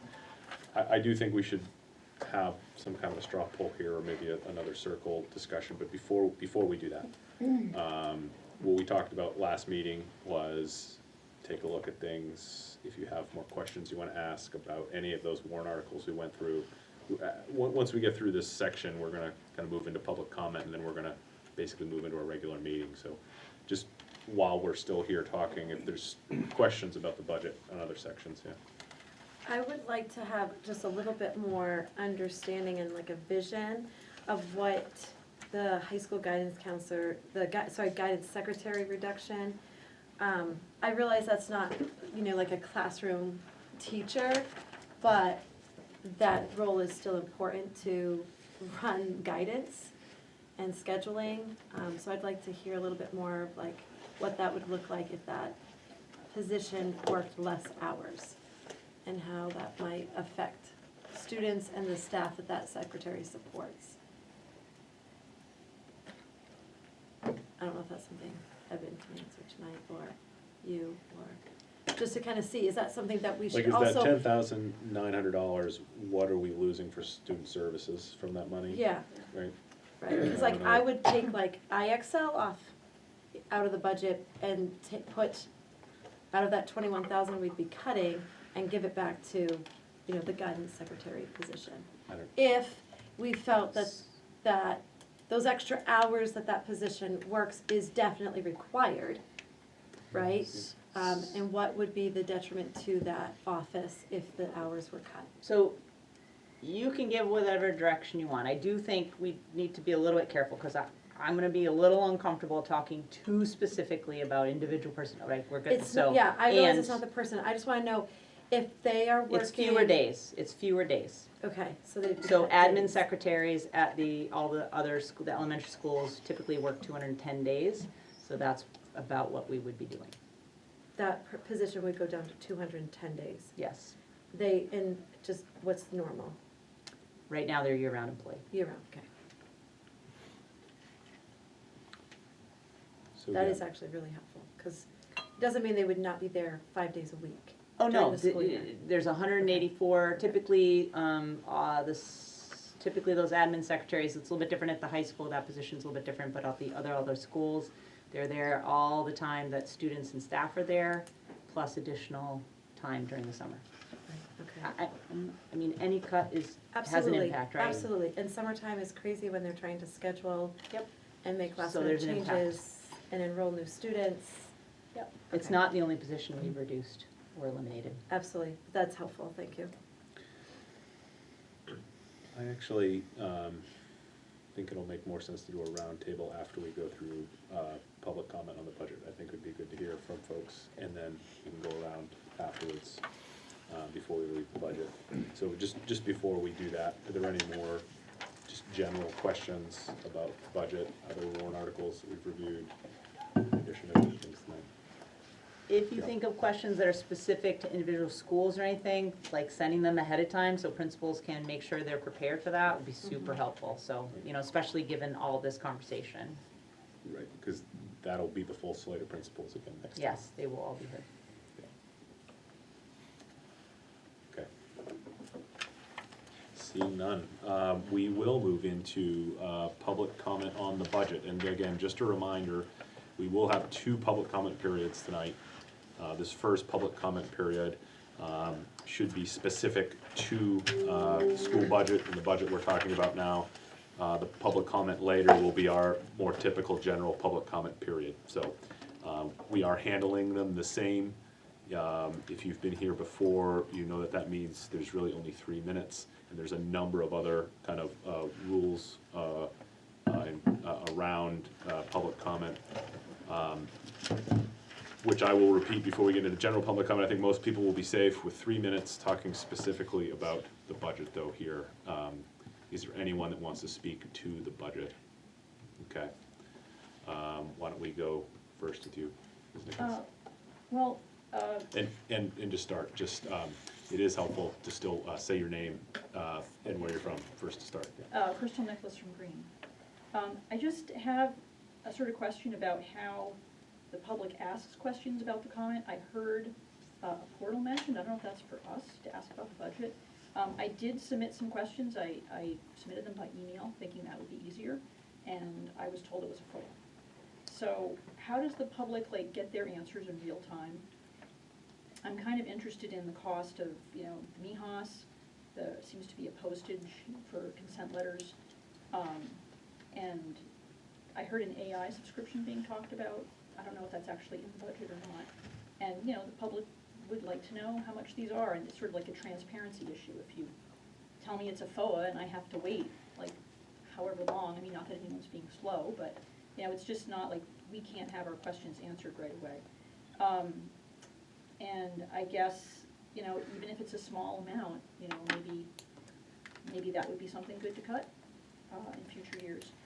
And just, overall, for the budget, it does sound like you guys are trying to do a lot with a little, but there's a lot of people on fixed incomes, and it just seems kind of high, but thank you.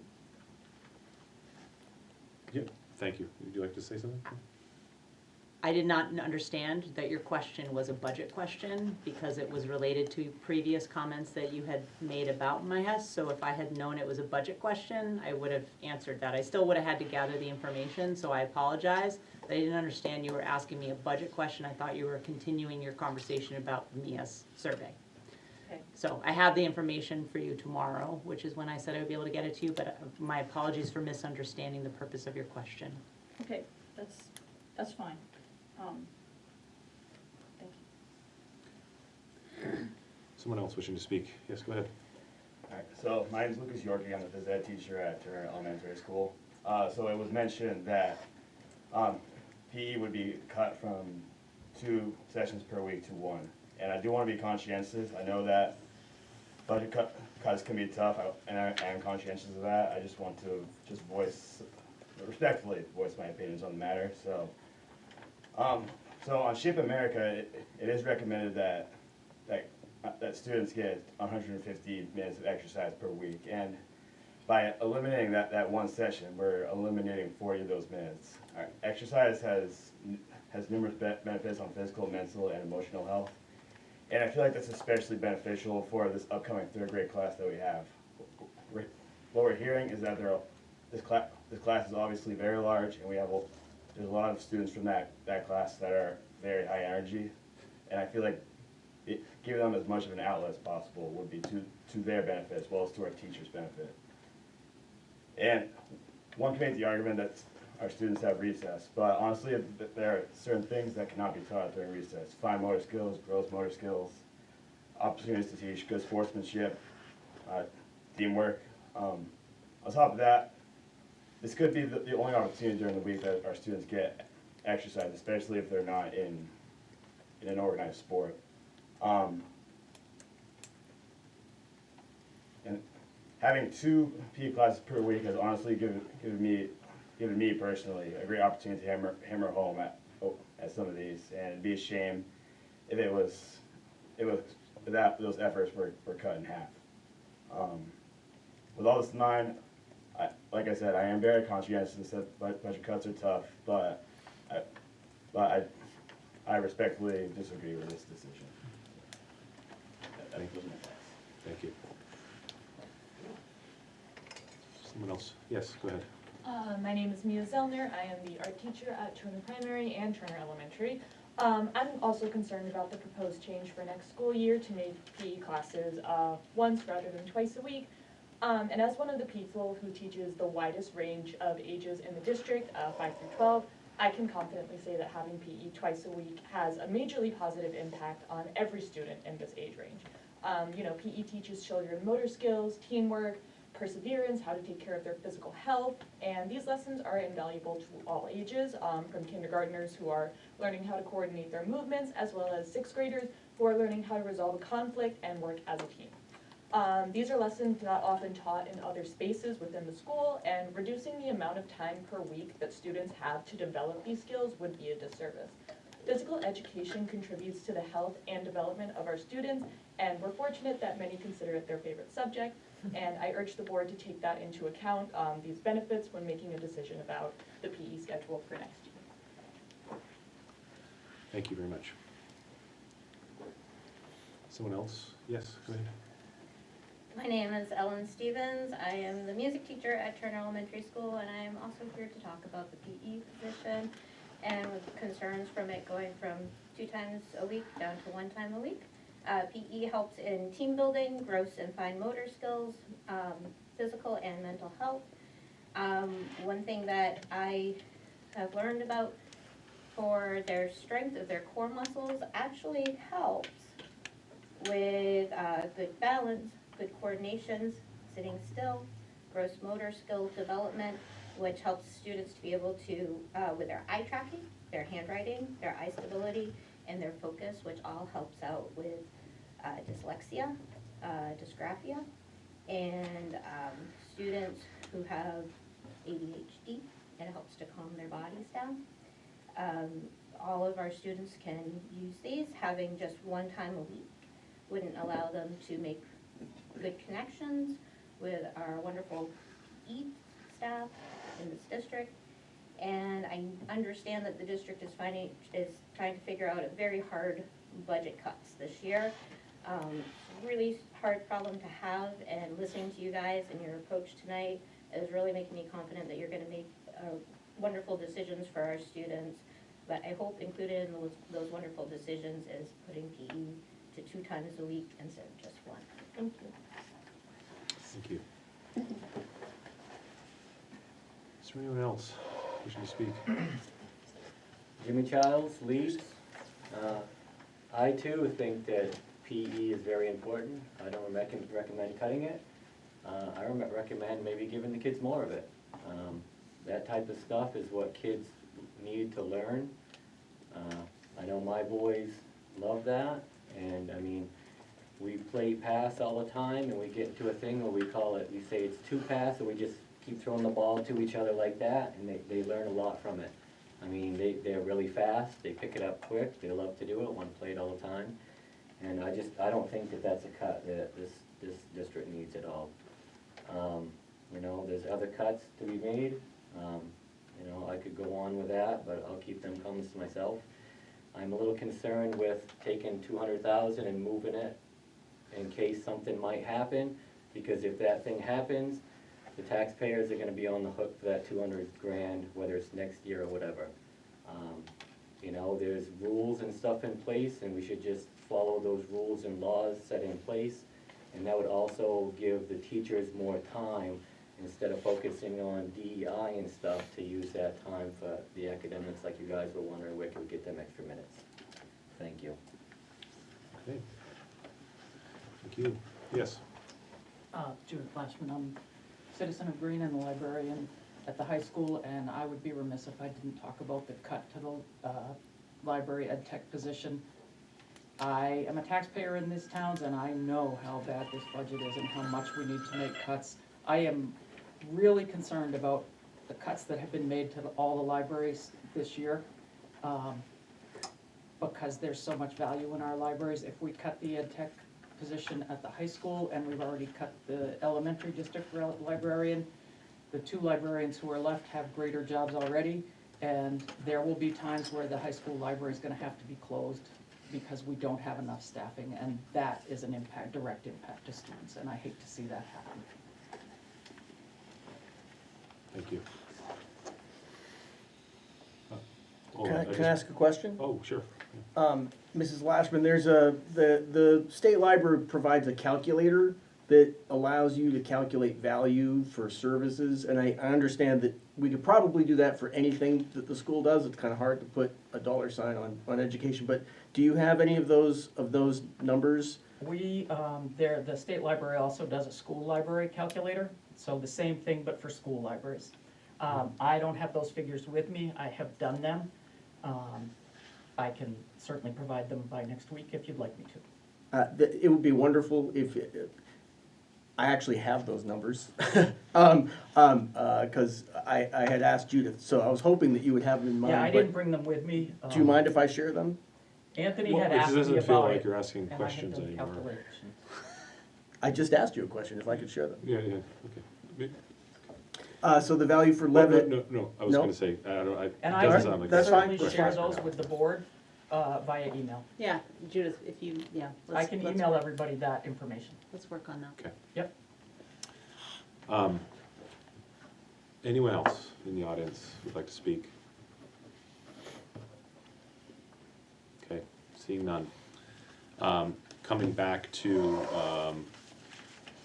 our budget work session, before we leave, like I said, I think it is another good chance for us to kind of go around the room. This time we're gonna go in reverse order, but I'll still start, So, Kyle. you know, Kyle's not here. No Kyle. Yeah, Somewhere with palm trees. yeah. Yeah, super Um, annoying. So not poor Kyle. No, no, nothing about poor Kyle tonight. Yeah. So my feeling on this right now is that I'm glad that Gary and the principals and the administration has taken such a hard look at this, because I think it's important for us to see what that next level of cuts looked like and what it really meant to try to bring those increases down. A lot of these things I am also uncomfortable with, but I'm also very uncomfortable with the budget increases we're sending to our communities this year. I think if there's anything on this list tonight that I have seen that I think is the most concerning to me, it actually is the PE teacher position. It's not necessarily because of the PE benefits that I've heard tonight, but because of the demand we're putting on our teachers right now and the change of curriculum in both English and math, and that this change also takes away their time when those students would be at PE for them to prepare, and that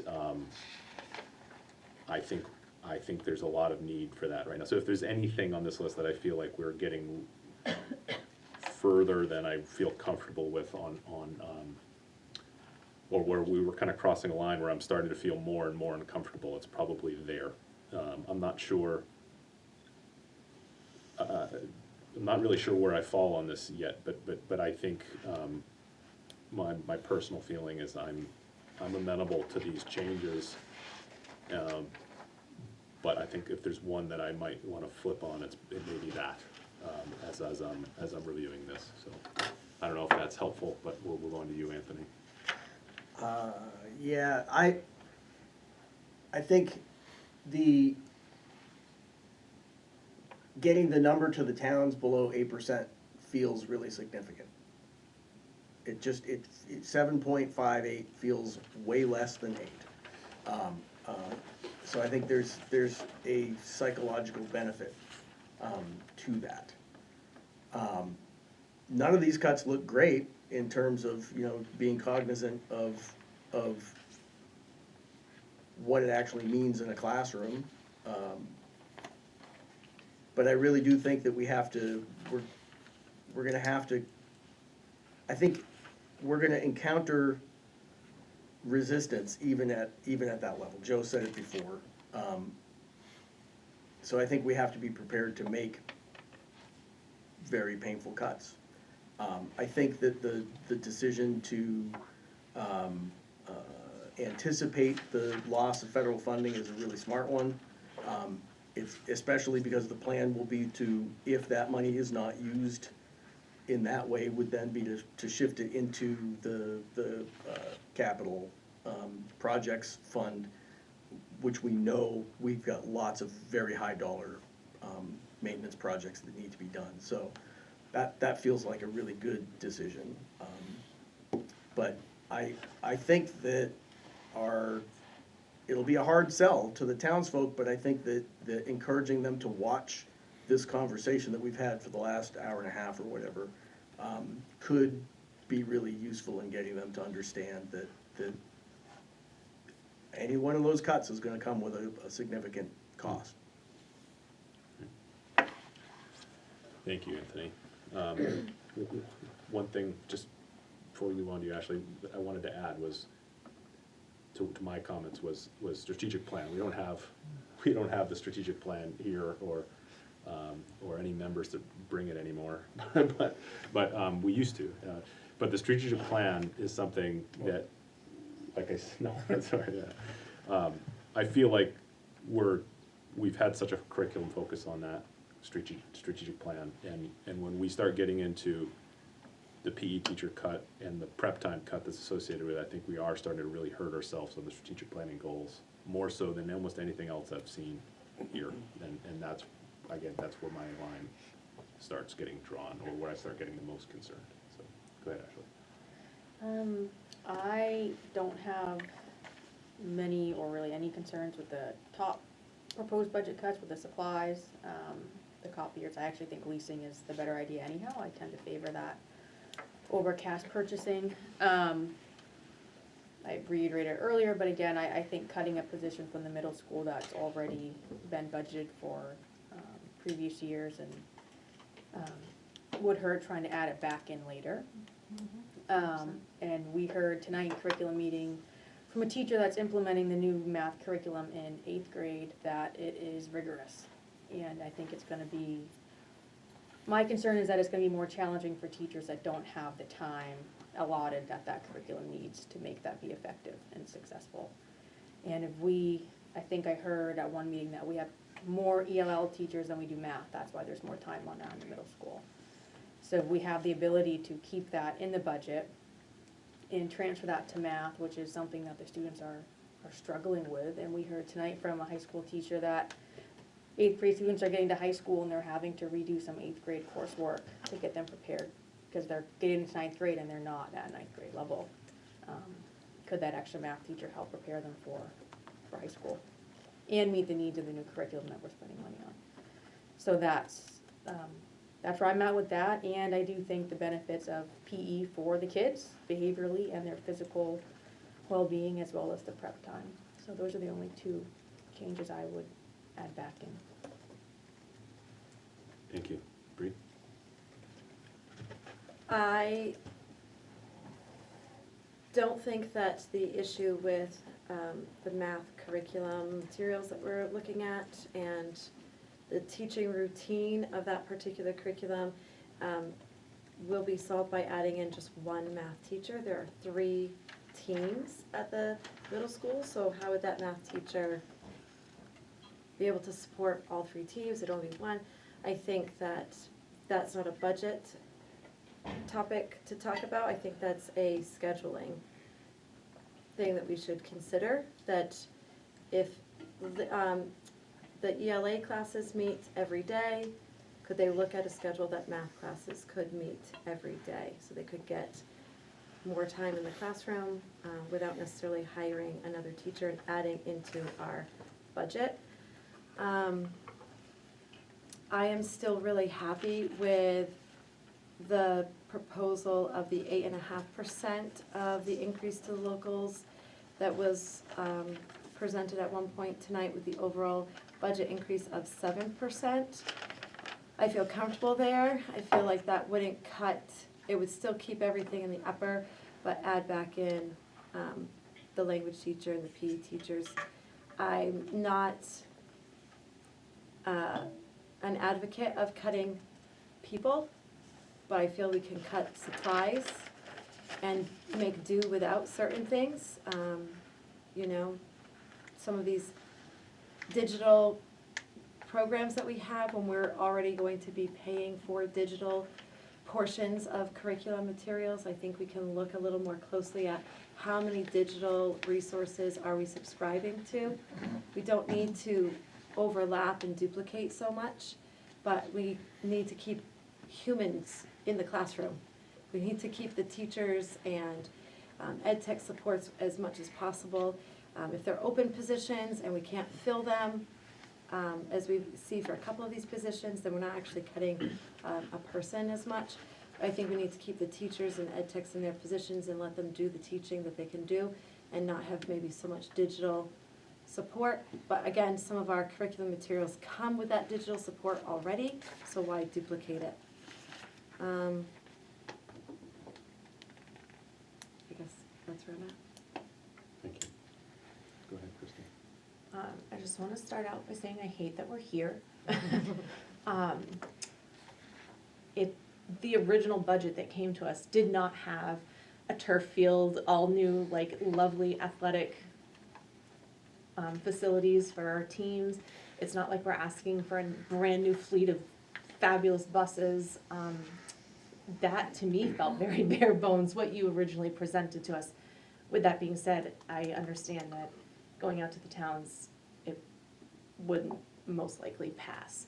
I also do not want to get rid of people. I think that, I'm so sad to see potentially world language leaving the middle school. And if there happens to be a run on them all of a sudden, coming out of the woodwork soon, that want to go work at the high school, that would be wonderful. But I don't see that happening, and I love that that person could transfer up to the high school and fulfill that need. I do not want to see the PE teacher go. The library ed tech, I also don't want library books to be cut by $6,000. I think that you could probably look around and see that, you know, maybe we could use an upgrade here and there. And then the ed tech at GCS. Yeah, I know,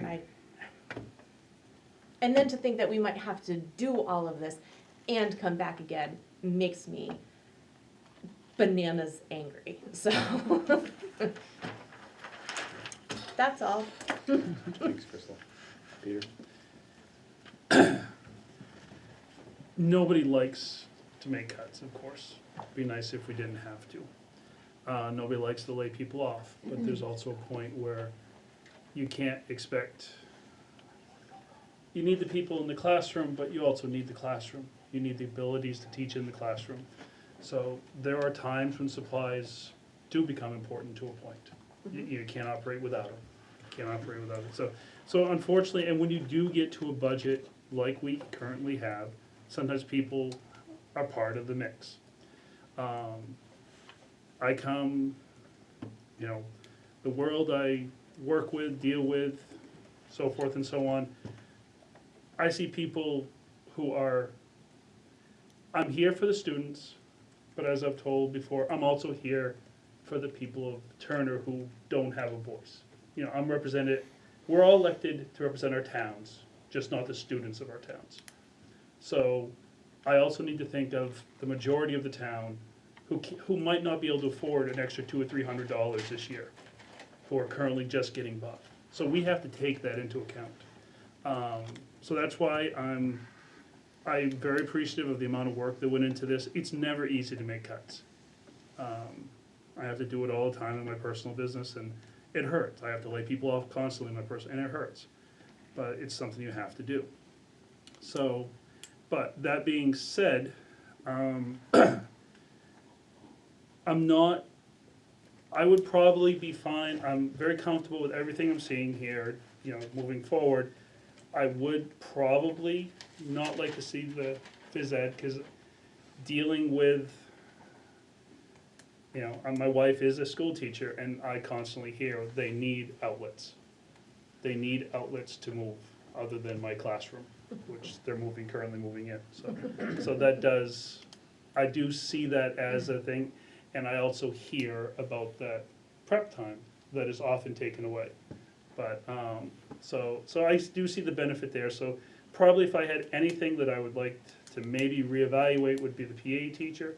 And I definitely like the idea of maybe finding other avenues to take it out, to find those.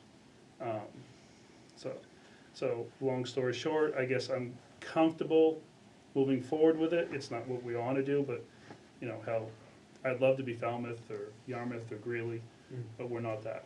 So we are what we are, and I'm just, so I guess that answers that. I don't wanna be Greeley. I was but gonna take say, them. like. No, They're not us. But you know what I mean. I'd like to have their facilities and them pay the bill. Yeah. Jamie? Yeah, I mean, I don't feel comfortable with any of it. Like Crystal, I just, yeah, it's hard because I don't feel like the first budget was crazy. And I appreciate all of the administrators doing that hard work on the budget to come up with those numbers, because I felt like they were already, saying, what do we actually need? There weren't turf facilities, there wasn't anything like that. And I appreciate everyone going through and being like, now what else can we cut? Because I know that's not easy. I was excited when there were certain things that we were like, oh, we redid paper and we can cut that. And the ed tech was just in there and it shouldn't be. Like, those were gifts. Yes. And so the other things feel hard. I think that I understand that the world language teacher, that might also just be something that's inevitable, where we can't fill the position at the high school, so that position gets transferred and we end up being able not to budget for that. I would feel more comfortable with that than cutting the PE teacher or the library ed tech. I think the same way that PE is an outlet for kids, and they need to move and they need to do that, there are some kids that need a quiet area to go read, to also have that as an outlet. And the fact that the library would have to be closed makes me concerned for those kids that seek out a quieter environment to go and spend there. So like I said, the Gabby, leaving those top 3 kind of bullet points in, and then having the 8.19 feels doable to me. So keeping middle school world language or moving it? 'Cause Well, that's a reduction. Yes, what I would not be opposed if there could be some creative solution, like Ashley and Peter were saying, of keeping that position, hoping it gets filled. If Oh, I it see. doesn't, adding in something else. But I also understand that there's no one knocking on the door applying. So I hate to cut it and then have to add it back in later. If we want to do something creative with it, we can. Well, and I think the other issue is just building a schedule. Like, you just have to know Right. if it's there or not. Yeah. And you kind of have to know within the next couple Yeah. of weeks, because otherwise Right. everything falls apart. So I'm comfortable with that if that's how it plays out. With the understanding that,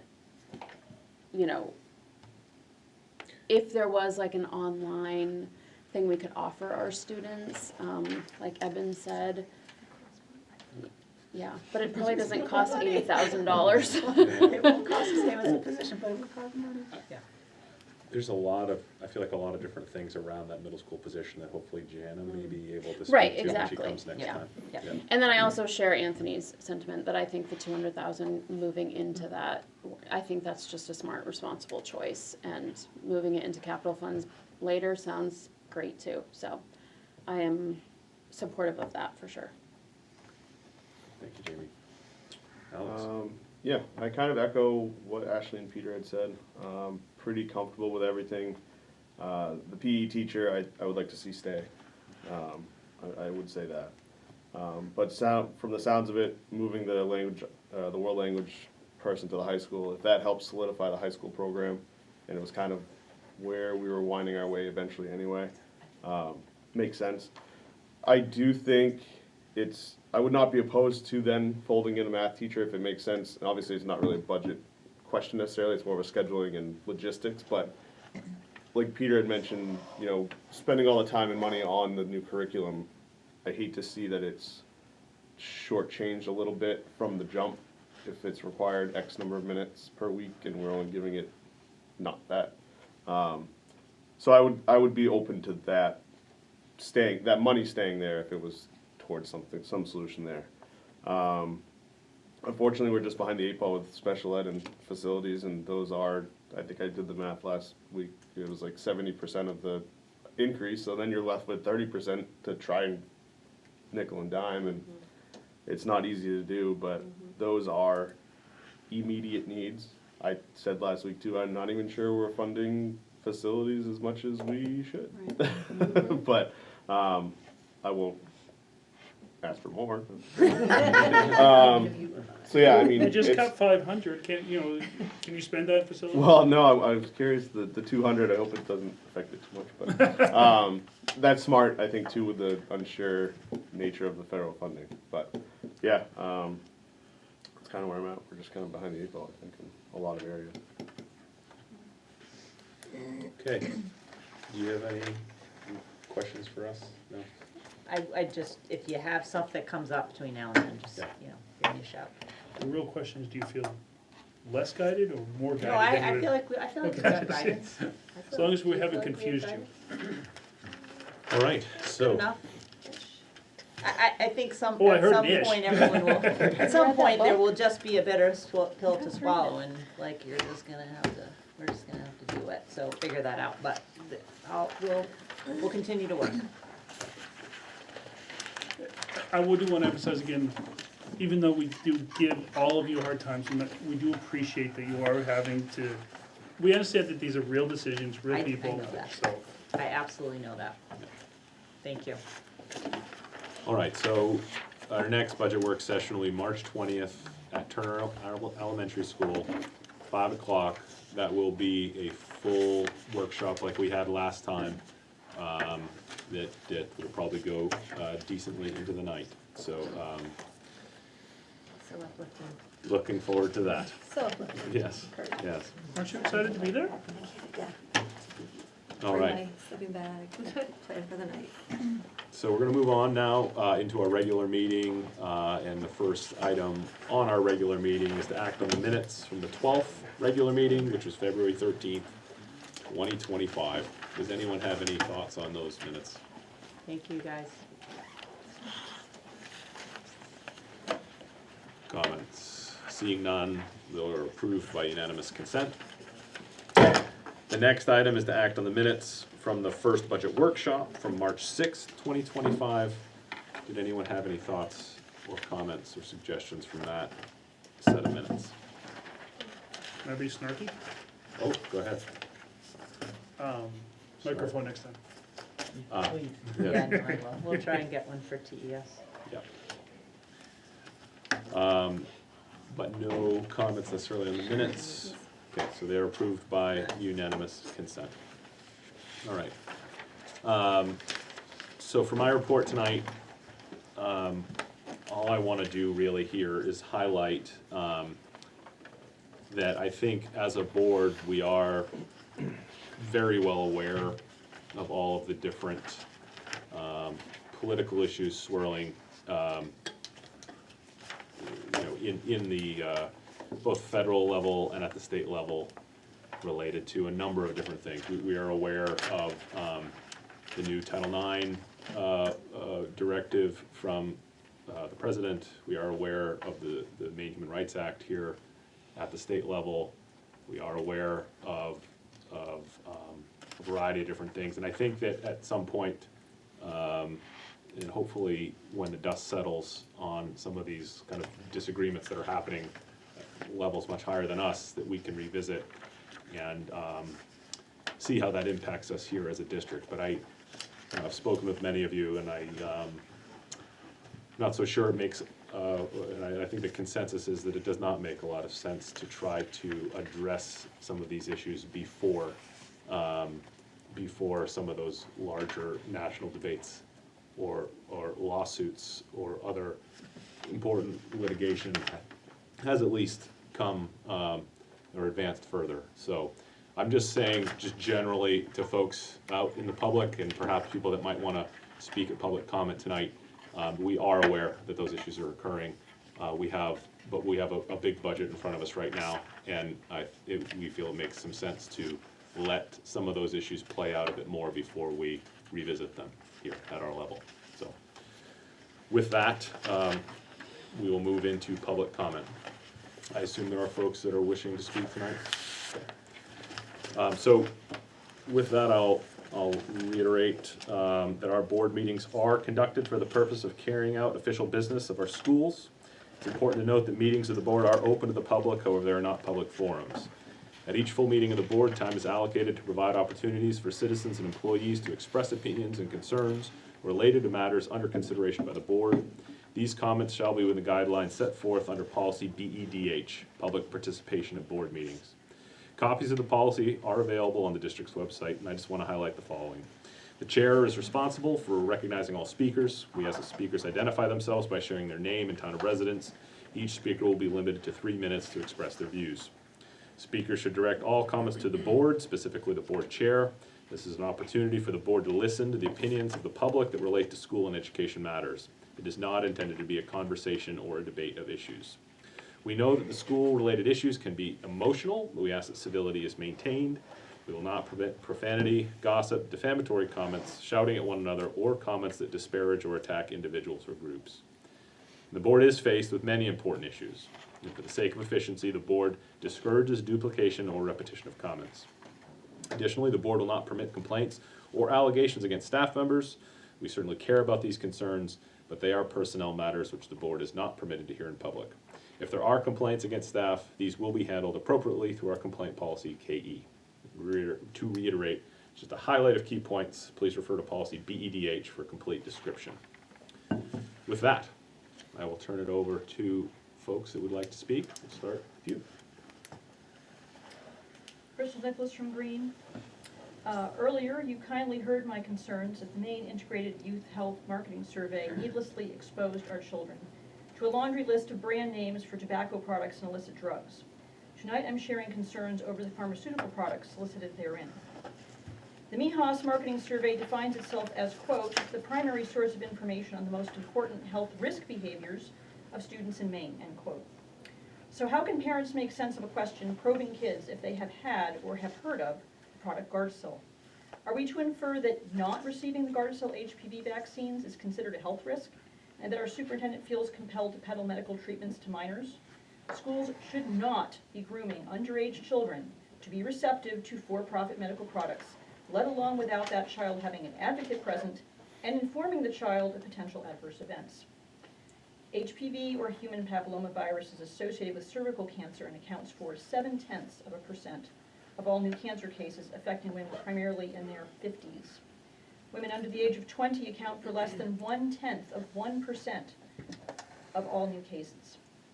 Just on the surface, then, it is preposterous to target teenagers with pharmaceutical propaganda. Injecting kids with product names by casual reference is not about health. It is the primary goal of any marketing strategy. Get potential customers to subconsciously surround your product with a favorable aura. Here, vaccination is the smart choice. And what do we know about Merck's HPV Gardasil vaccine? Merck has concealed safety data of the true effects of its product and exaggerated its effectiveness. Never having conducted a proper trial to test efficacy, Merck instead uses markers of cervical cancer, cervical dysplasia.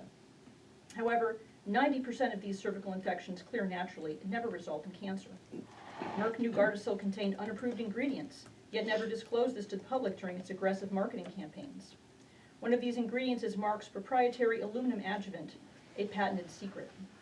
Add to this the hundreds of cases against Merck pending in the state courts, as well as the thousands who have already received settlements bound by non-disclosure agreements over their dead or injured child. The Gardasil vaccine has one of the highest injury rates of any injection. Yet, it is necessary to plant the seed of this product in your child's mind. Decisions to vaccinate should be made by families without interference by those wholly unresponsible for their potential adverse events. Merck's award-winning marketing campaign told families that their girls could be one less. Obviously, they meant one fewer. So let's get on board for our kids' actual health and be one fewer district to shamelessly advertise medical products to minors. Thank you. Thank you.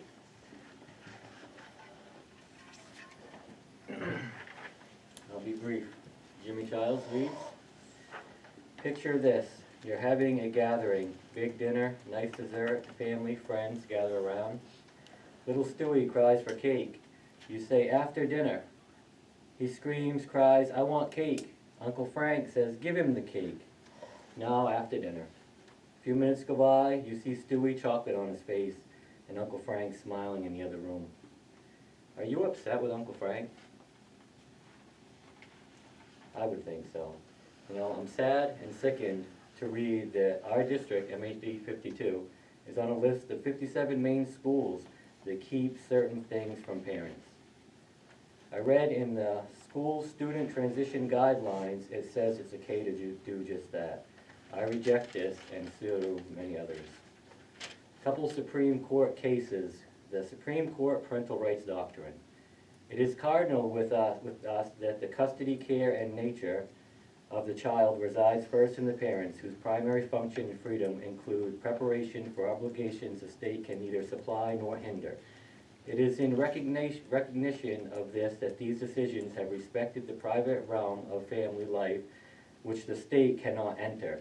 Prince versus Commonwealth of Massachusetts. The law's concept of the family rests on a presumption that parents possess what a child lacks in maturity, experience, and capacity for judgment required for making life's difficult decisions. More important, historically, it has recognized that natural bonds of affection lead parents to act in the best interest of their children. The statist notion that governmental power should supersede parental authority in all cases because some parents abuse and neglect children is repugnant to American tradition. Simply because the decision of a parent is not agreeable to a child or because it involves risk does not automatically transfer the power to make that decision from the parents to some agency or office or the state. Perham versus J.R. 1979. These are Supreme Court cases. When we did the IJJ, it was said that, you know, Supreme Court case, Miller test, Supreme Court. This Supreme Court case is on parental rights. Our towns and schools are going to get sued over stuff, and our taxpayers are going to be on the hook. So I would urge the board to think of a parental rights policy that maybe mimics some of this stuff, so we can, you know, keep our schools from not being sued and keep children safe and in the guise of their parents. Thank you. Thank you. Anyone else wishing to speak? All right.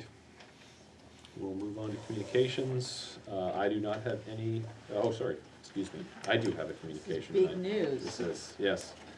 And that is that the Leeds Central School has received a $10,000 anonymous donation to help students and families with food insecurity in Leeds. We're deeply grateful for this generous donation.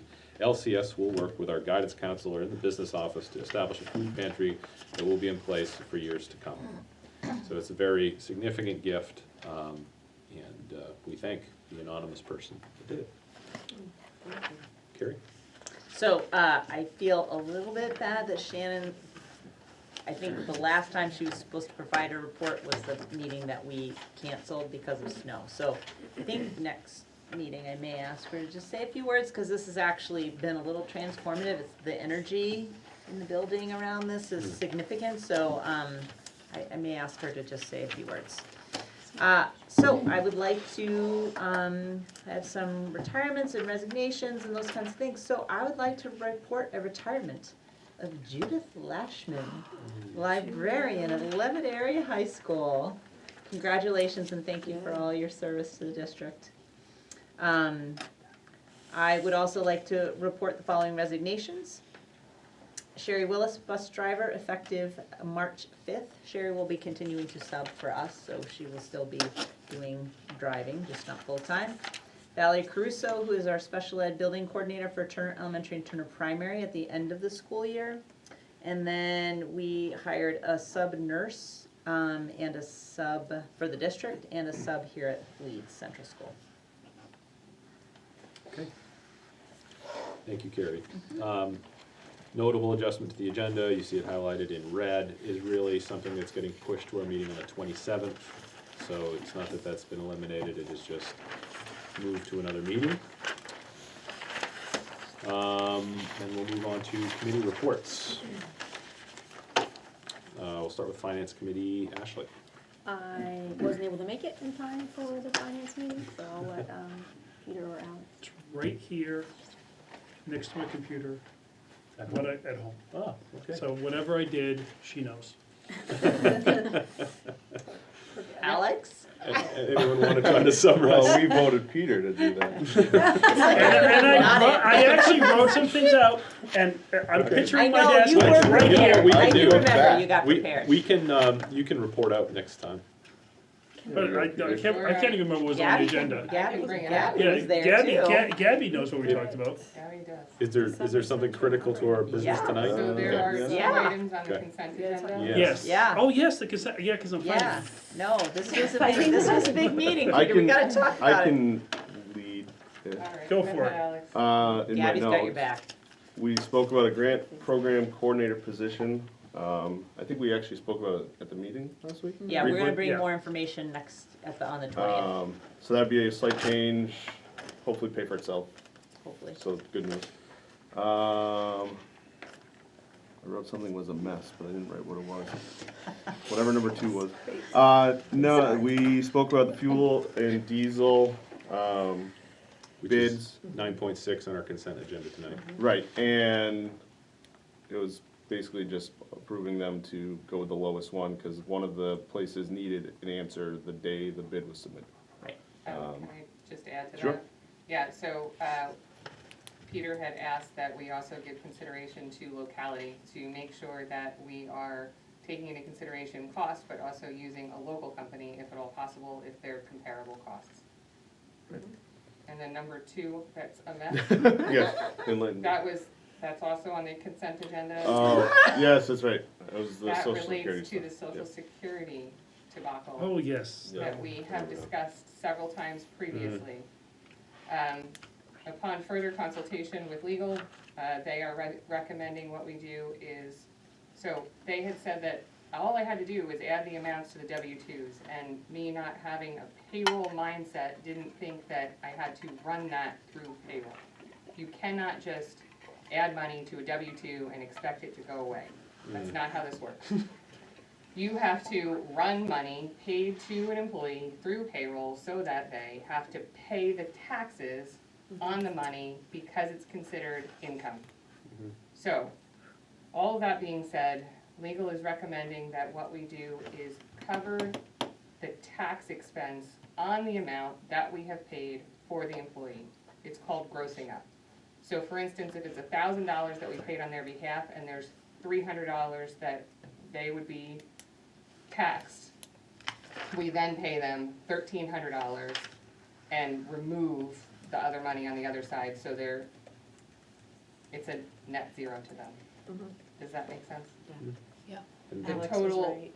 the total cost to the district is going to be about another $3,700. That includes the district portion of the taxes. The amount that the district would cover for the employees is, just shy of $2,900. Okay, sorry, carry on. Then mess goes away. and you And guys we can stop, also, and I will say, stop paying legal fees And- around yes, this mess. yep. Fair. and that Right. was a unanimous support, Yeah. because the Yeah, two of Peter you and I, supported it. Yeah. The last thing we spoke about the special ed budget shortfalls and budget freeze and that sort. But obviously we spoke at length about that last week. Any other thoughts jump to your mind? Okay. Anyone have any questions about any of that? Again, just particularly the consent agenda items.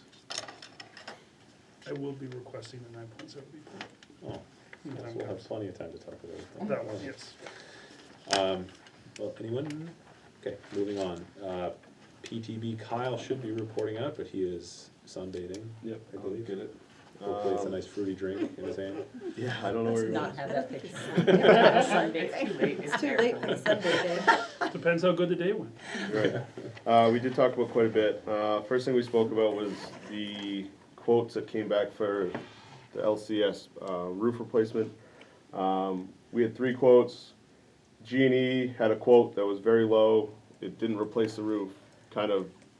They quoted themselves out because it wasn't what Gabby asked. They didn't reprice it. Hannah Brothers came back with a quote of $441,000 roughly.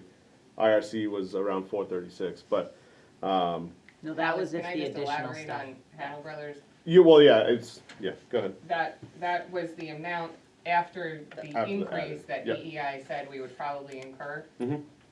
The total amount that we're looking at is 220, 265. 265, Yeah, 210, yeah. sorry. Nope, you're right. So Hannah Brothers bid was 265, 210, but EEI bumped it up because of a scope issue. So the way, They can, the way Hannah Brothers wanted to do it was, they wanted to do the demo, see what needs to be done, and then EEI put an estimate on what the additional cost would be from a certain point in the project. Okay. Dave and administration recommend that we go with the Hannah Brother quote because Dave doesn't believe that the cost from that point forward is gonna be what EEI said.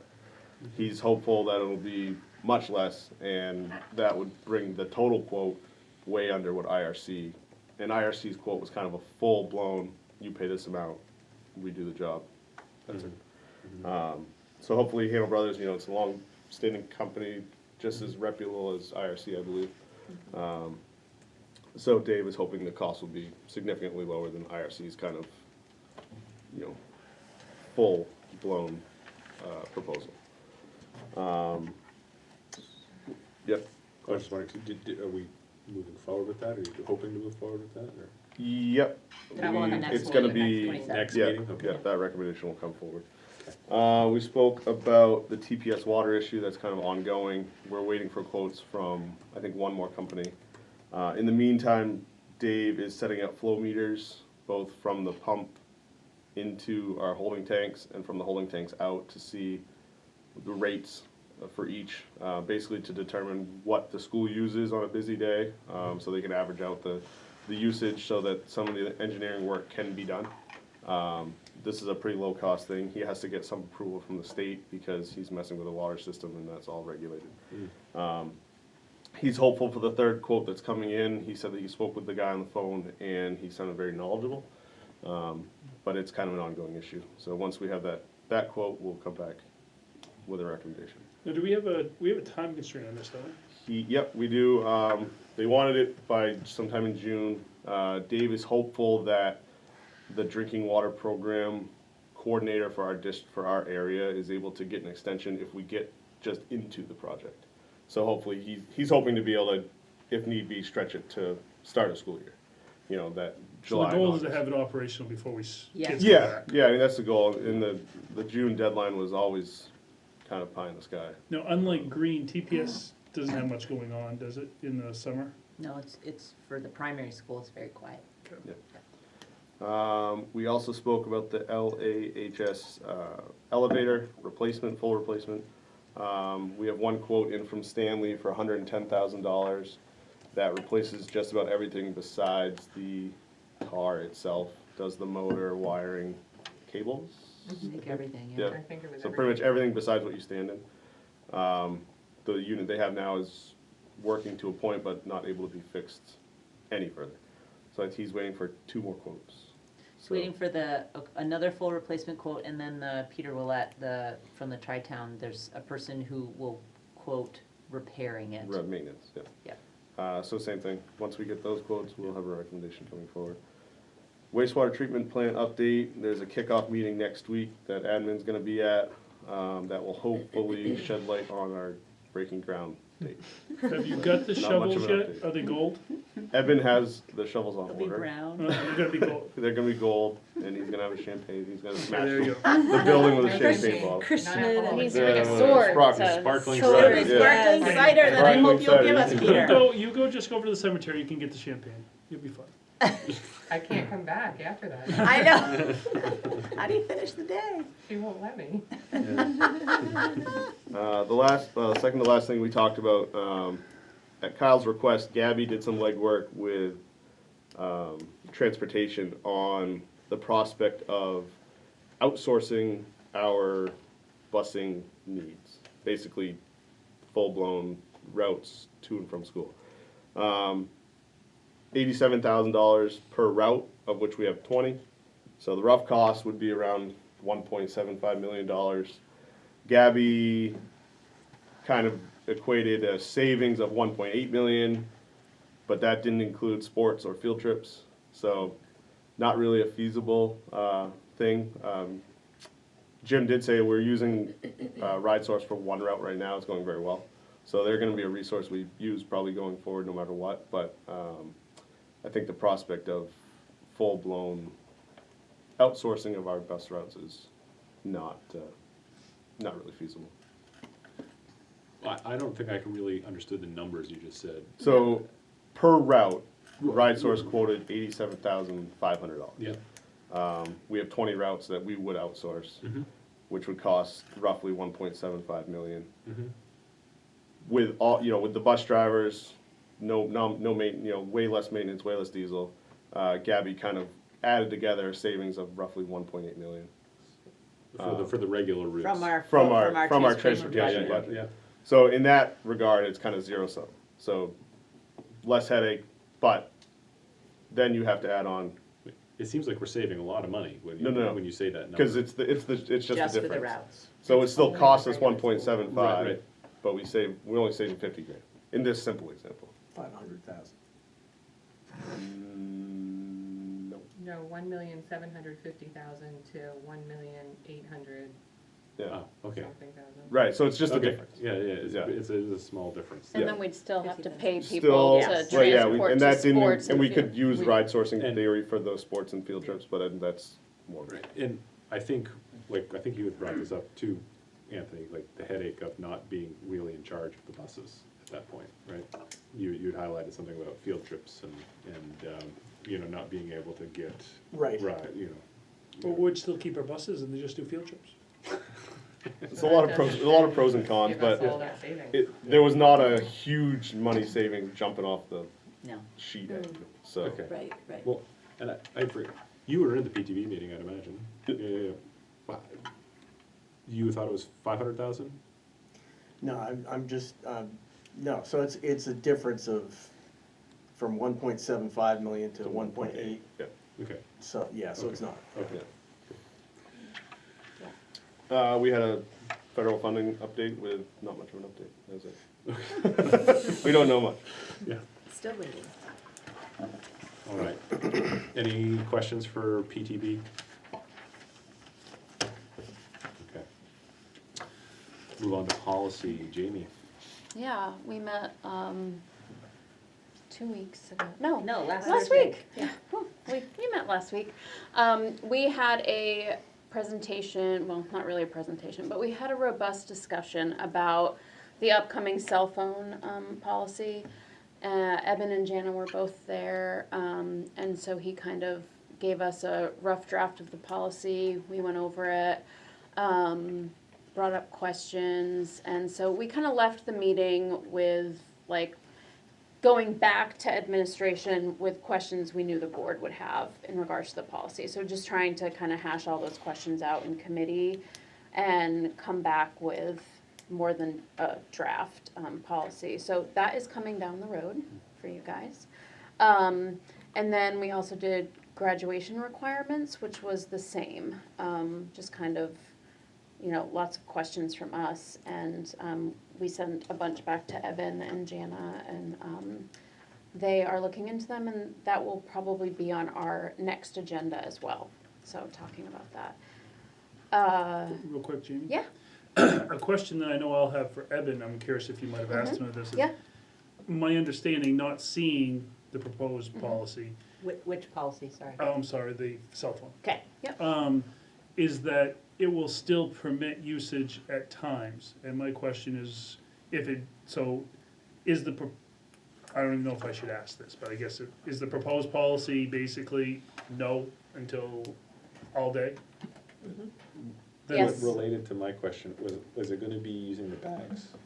No. No, okay. We can have the policy, the bags. I don't know if you saw our budget, but we're I trying to did. cut things. I know, Bags are not in the but. There's a federal grant No, for no, it. but the reason why I There said is? it. No, I'm Oh, I was kidding. gonna say, where have you been holding out on me? I didn't want it, no. I'm See just how kidding. quick I jumped on that?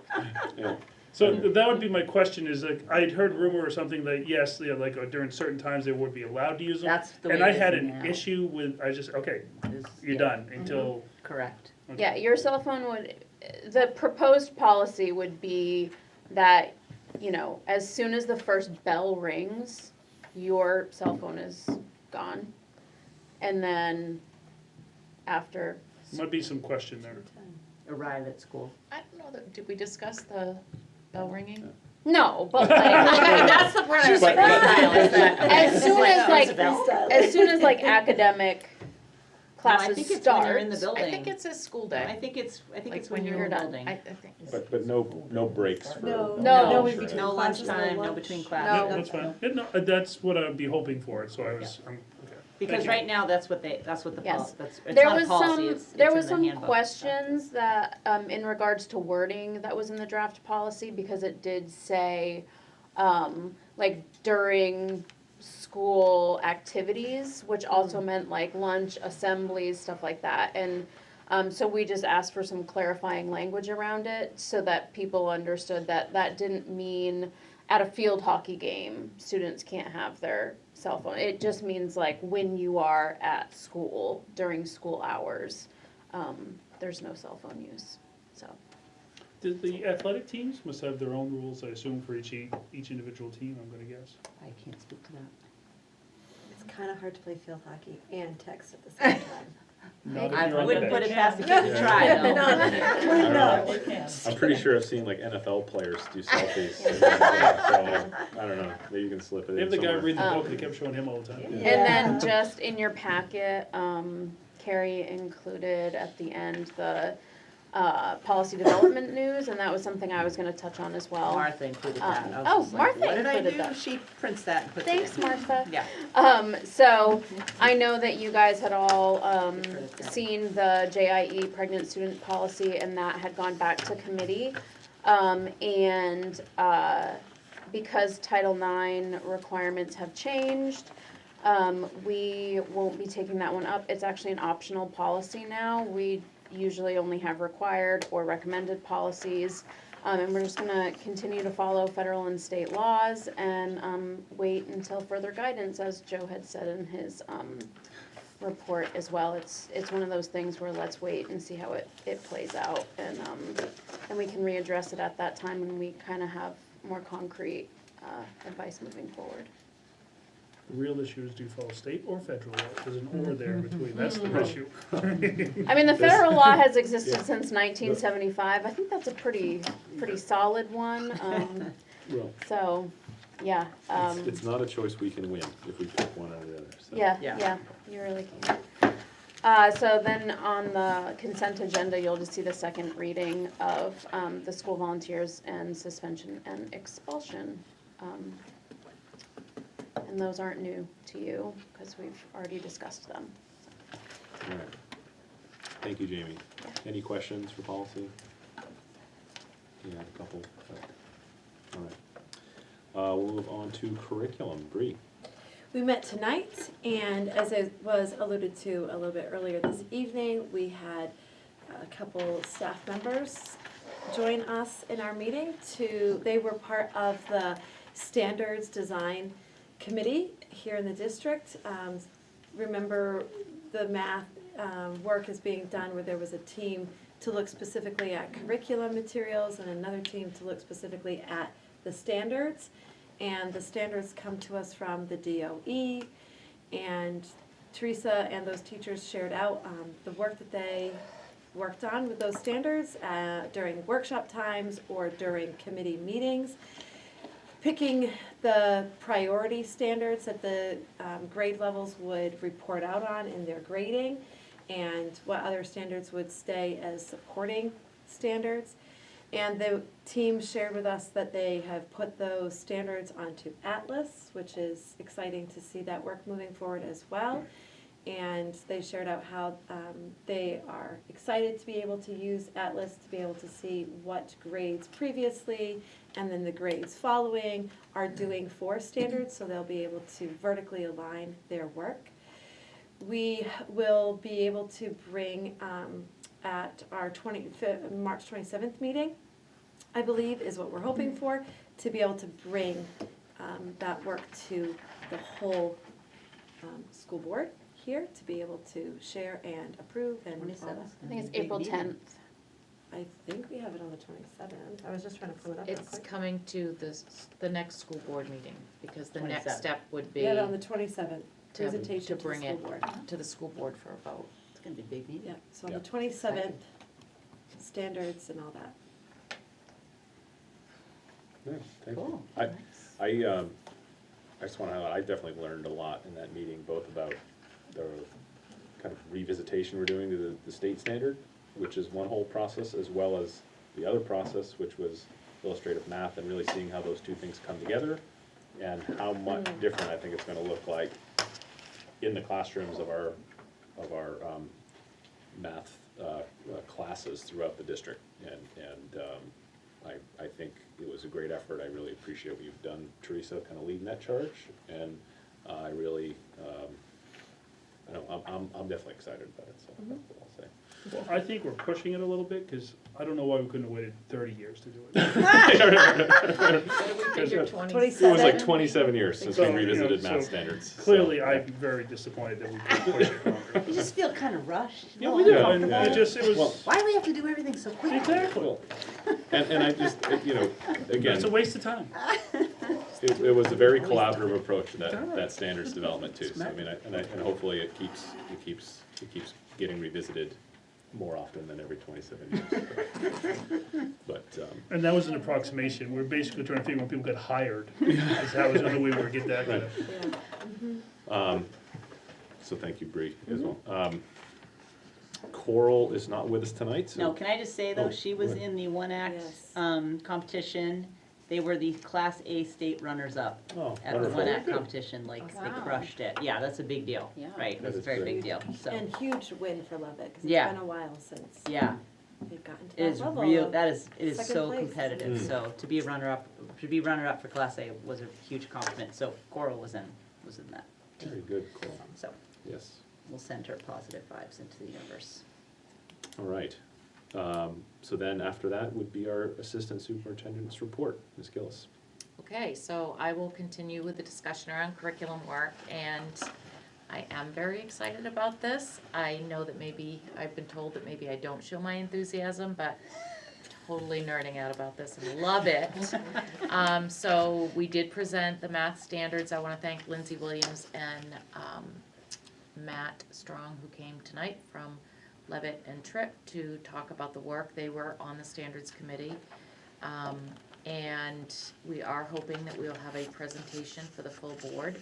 And what I think I will do is present both the standards and the program, because I feel like that's what the committee has been able to see over 2 different meetings.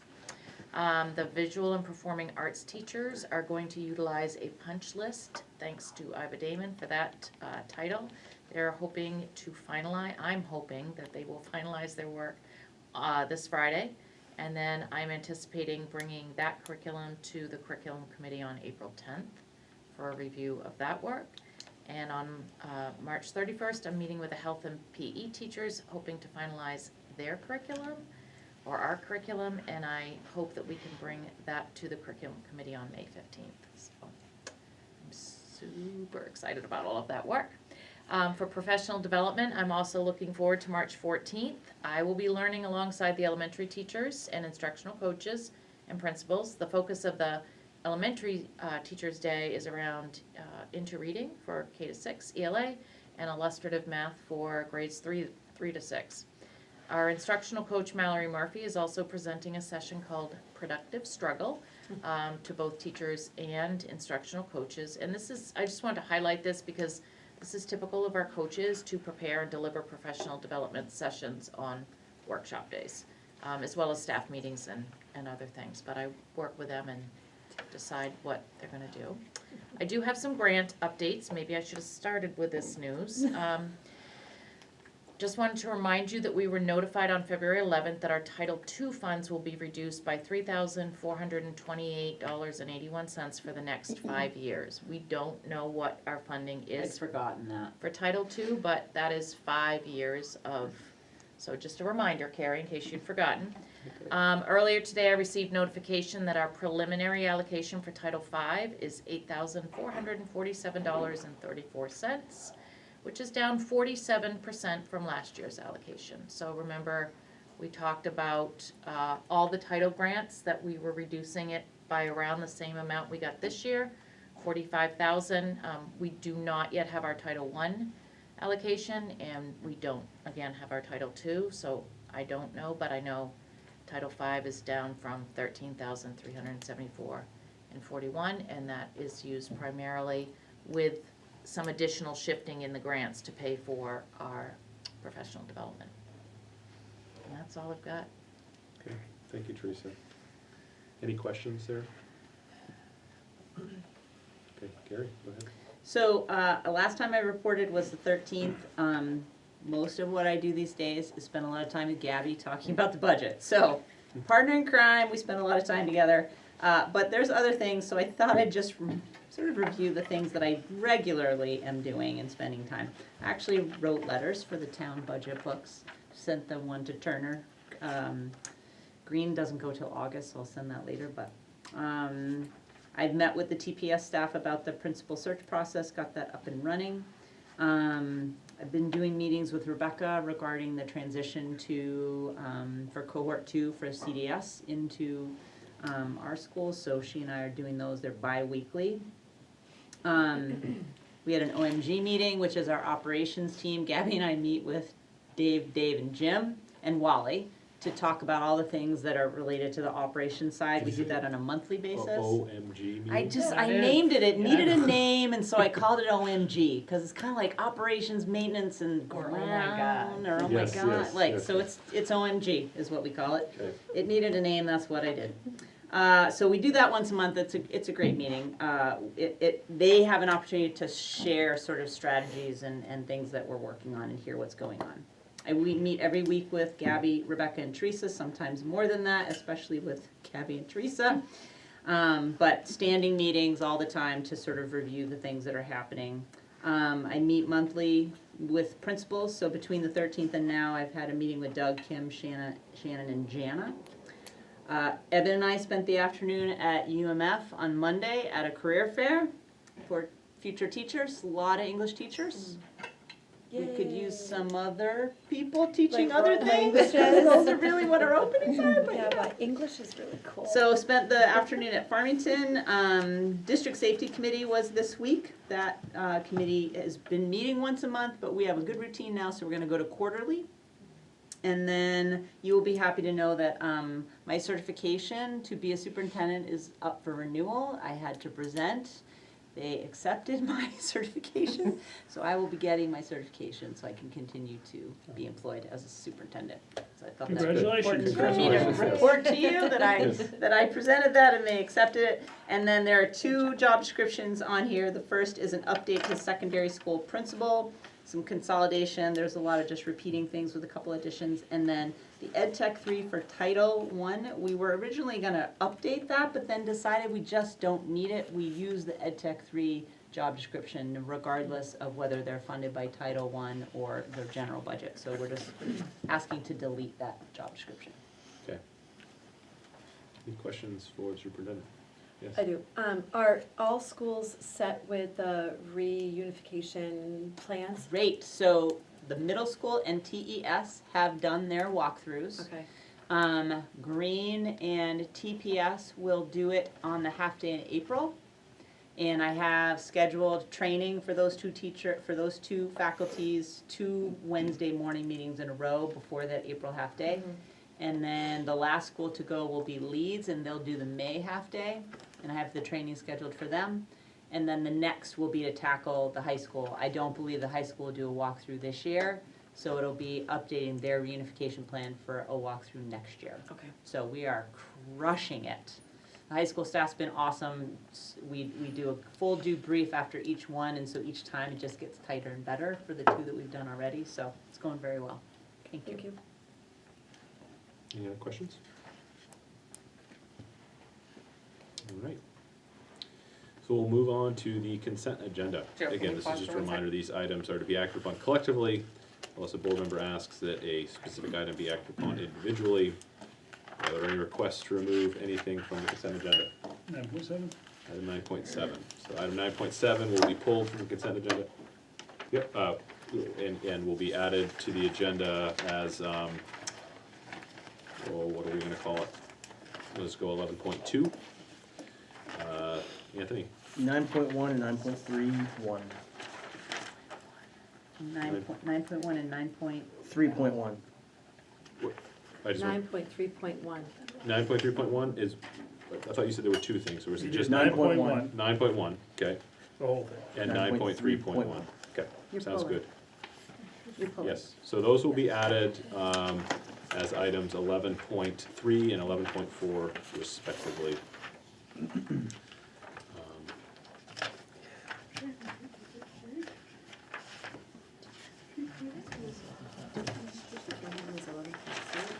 Yes. So, I guess that's not. our consent agenda consists of item 9.2, a review and adoption of superintendent recommended deletion of job description 9.2.1, Title 1A, Education Technician 3. Item 9.3, the second reading and acceptance of revised policies 9.3.2, JKD, suspension and expulsion. Item 9.4, the consideration and approval of policy committee recommended deletion of revised policy GDA, MSAD52 volunteer coaches. Item 9.5, the consideration and approval of finance committee recommended approval of December expenditure and operating reports. And item 9.6, the consideration and approval of finance committee recommendation to allow the superintendent to select the lowest bidder with consideration of local company for heating, oil, and diesel. Joe, can I say something? Yes. I just realized when you were reading those out that we can't delete policy GDA until we pass policy IJOC, because then we would be without that policy. The volunteer coaches piece, okay. So, that is a good point. So we Sorry. will take 9.4 off and add that to our agenda as item 11.5.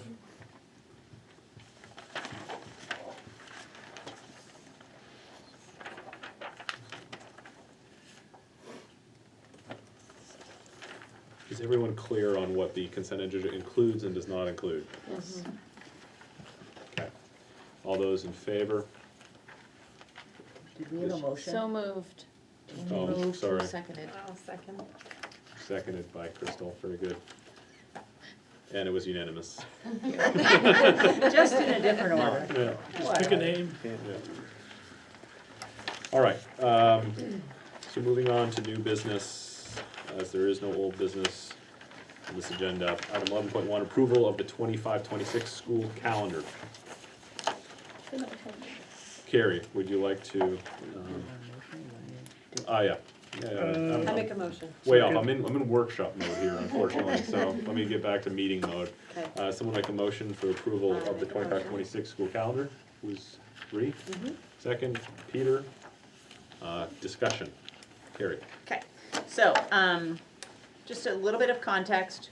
because we send students to LRTC, we have, the law requires us to have no more than 5 dissimilar days. So there's some constraints to the choices we can make. So I'm not sure what we would do any differently, but like just if we were to decide to randomly move a day today, we might not then have a calendar. Like moving a day would probably put us out of compliance. The DOE has to approve the calendars from all the sending schools. So once we approve it, that will go to the DOE, but I just want to provide some context there. So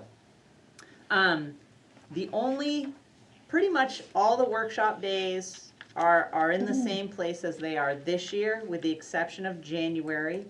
The workshop day in the last week of January in this year's calendar is on a Monday, and it's been moved to a Friday. We have a lot of Monday holidays, and it just disproportionately impacts different groups of kids. So it's been moved back to a Friday.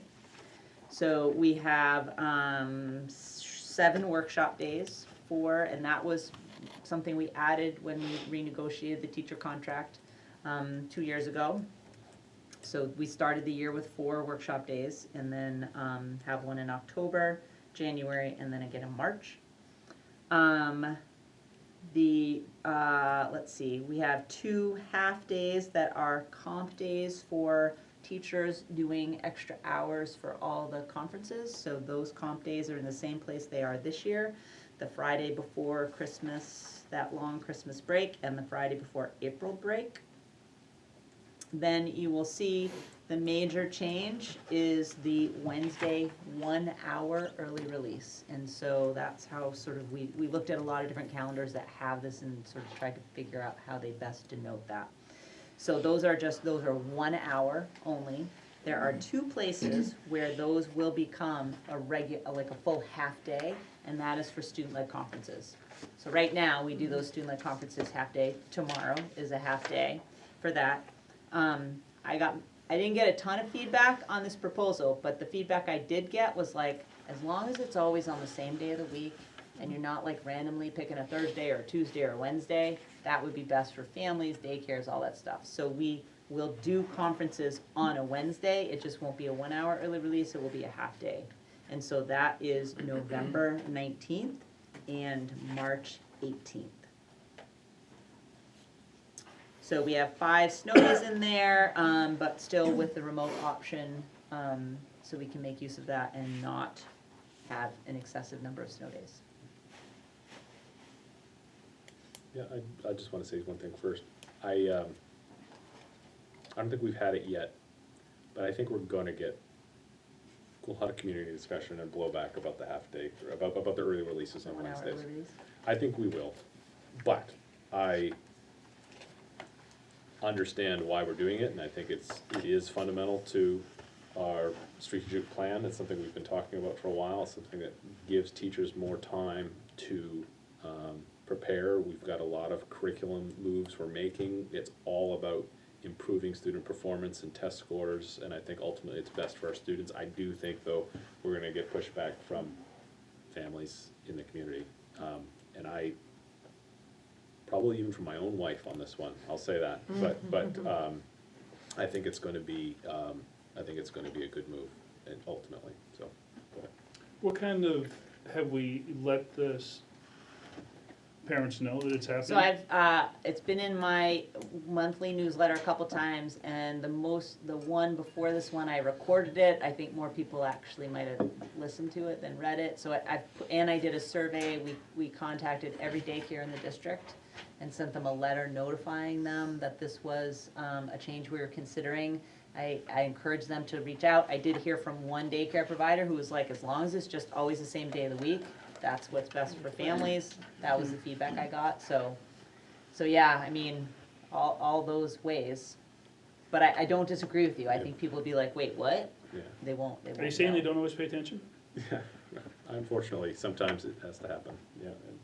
But I will say, there's plenty of other districts that are ahead of us on this, so I think lots of people know neighbors and friends in other districts who have this already. So it's not like we're the first district to do it. I think that's in our favor.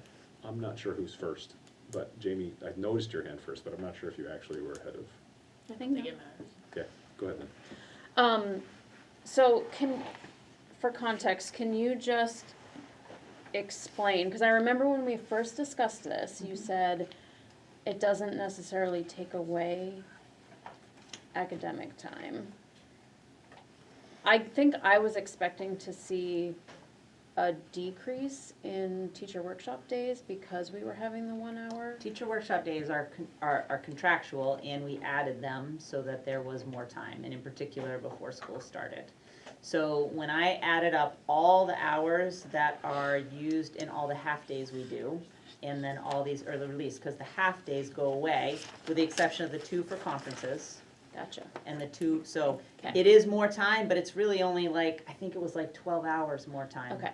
So because we have half-days every month now, and that's a much more substantial dismissal time. The high school middle school is at 11, Yeah. elementary's at 12. So that's a big chunk of time. We're talking about just 1 hour. So in terms of the total number of hours that kids are not gonna be in school, it does increase, but it's a pretty minimal amount. Okay. Because we already have that time now.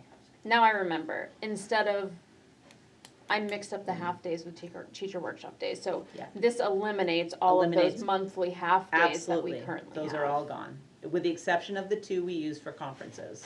But that's Okay. to accommodate families and their Yeah, schedules, yeah. yeah. Okay. Yep. That makes sense. Yeah, Thank so the you. half days, so if you look in our calendar now, there's 1 in September, there's 1 in October, like there's one in every month. And I like they're aligned on Wednesdays, so that they don't interfere with our meetings anymore.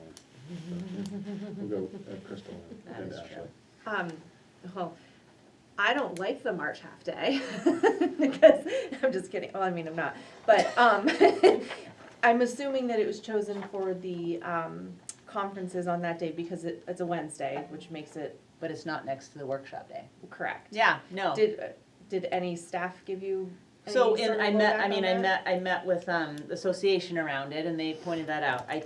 My instinct is to, even though I got a small amount of feedback, I think every time one person contacts me, I figure there's 20 other people who said the same thing, and they just never contacted me. It was about consistency, like, be Okay. consistent with what day of the week you're messing with the schedule, so I don't have to guess. This month it's a Thursday, Right. next month it's a Wednesday, so that's why we did it.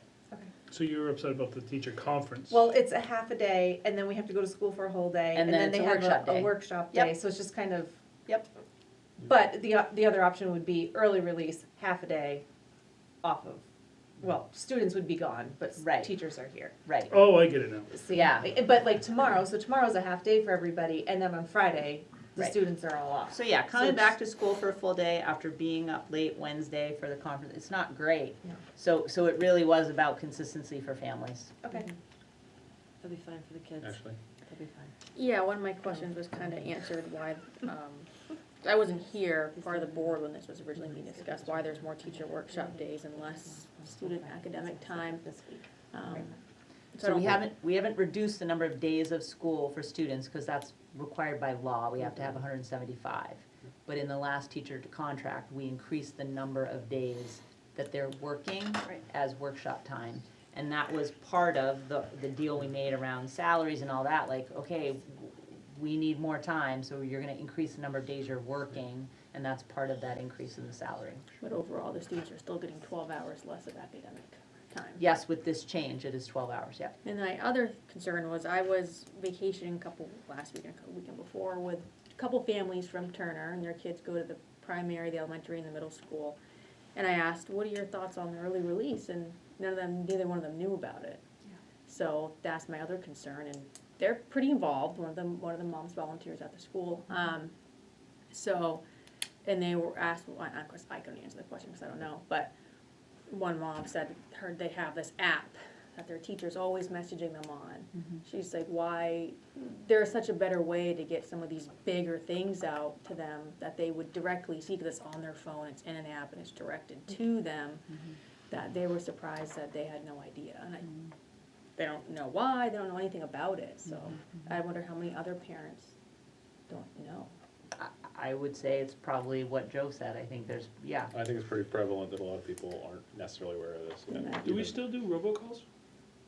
Or did we get rid of that program? No, we, since I've been here, we added text messaging, which has been a huge hit, so like, I typically do that, but I also try not to overwhelm people, but I say I don't get Yeah. them, so I don't have a clue, so I don't. Phone calls, emails, text messages. I don't tend to text message and newsletter, like that seems a little bit. So, yeah, I think it's entirely possible, so we do have to do a lot of communication. Like I said, I put out a bunch of communication, recorded, sort of like something for you to listen to try and get more attention around that.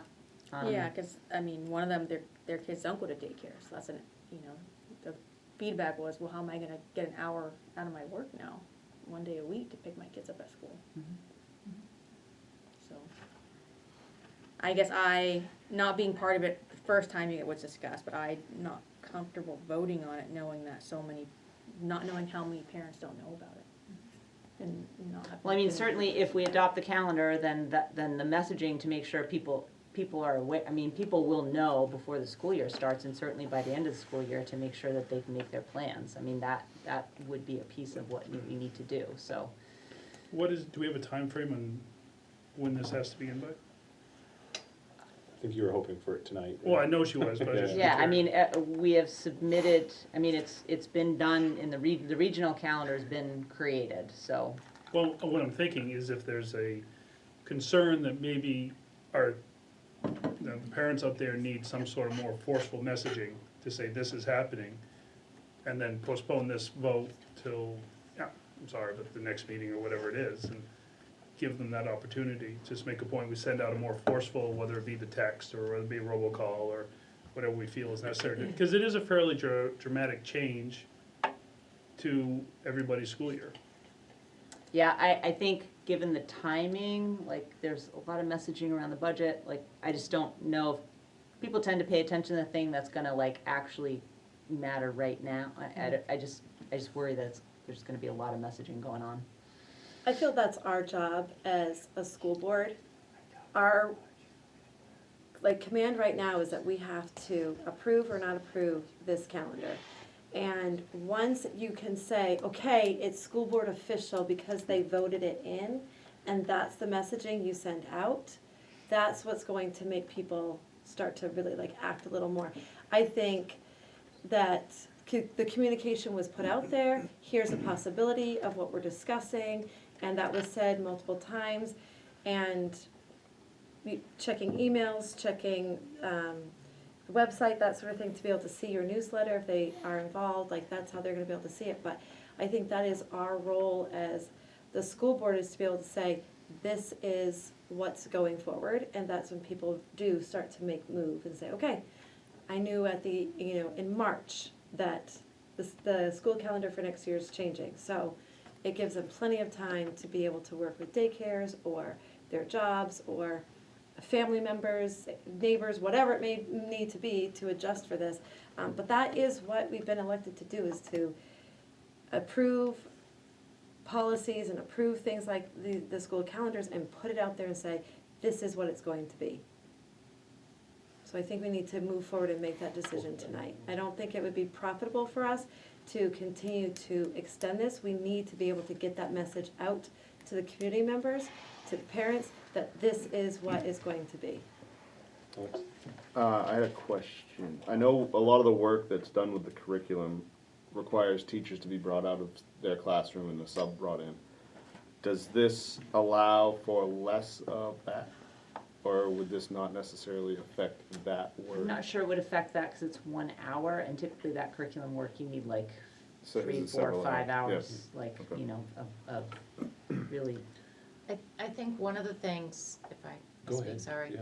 Yeah. I know that I've heard principals talk about the need to provide training for our ed techs.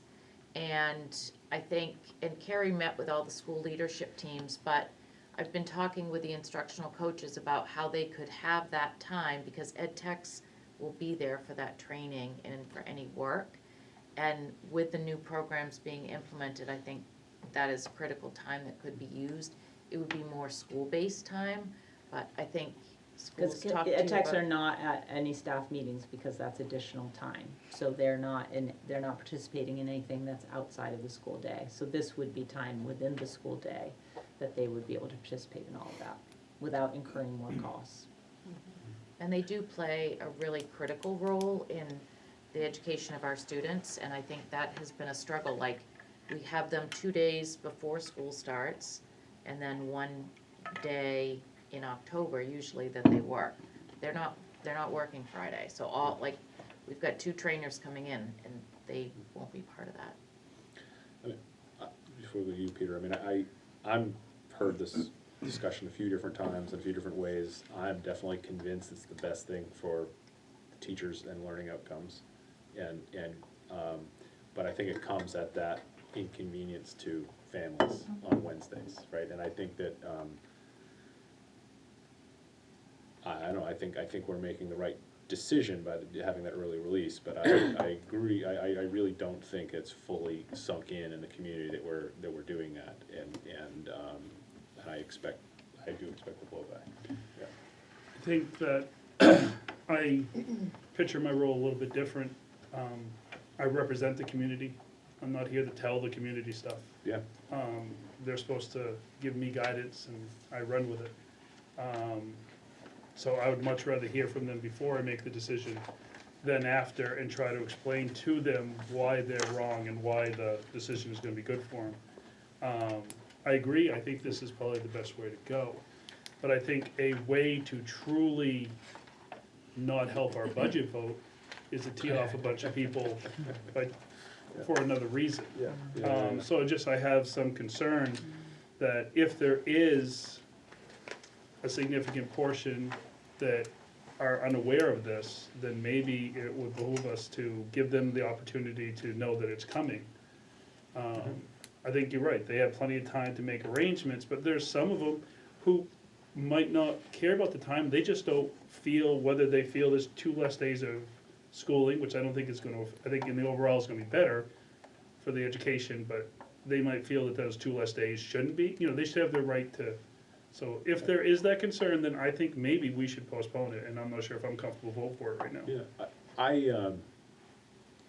agree with you, Peter. I don't know, like, I'm trying to think, like, if we, like, how best to communicate this, right? And how do we put the message out now, like, in a way that would invite public to come in and give us their thoughts? I mean, I can imagine, I don't know, I guess maybe that's where I'm wondering, like, if there's a proposal to put out a communication, I'd wanna hear it, I guess, Jamie was first. Jamie was first, yeah. I was just like briefly checking my email, and of course, this is like a dead zone, so I don't have any internet, but I do have 2 family newsletters from you that mention the day, so. Your husband replied to me and asked questions. Yes. I'm like, okay, one person read it. Yes, I didn't know that, but go Tom. So I think it's frustrating for you, right? Because you're getting feedback from people that they feel like you're not communicating this to parents, and why didn't these parents know? I don't see it that way. And it's frustrating that you are communicating to parents. You sent out 2 newsletters, it's in there. I guess the question as a board that we have to look at is why is that messaging not getting through? And if it isn't, then what's the alternative? Like, do we need to flood some other method of communication to get it through?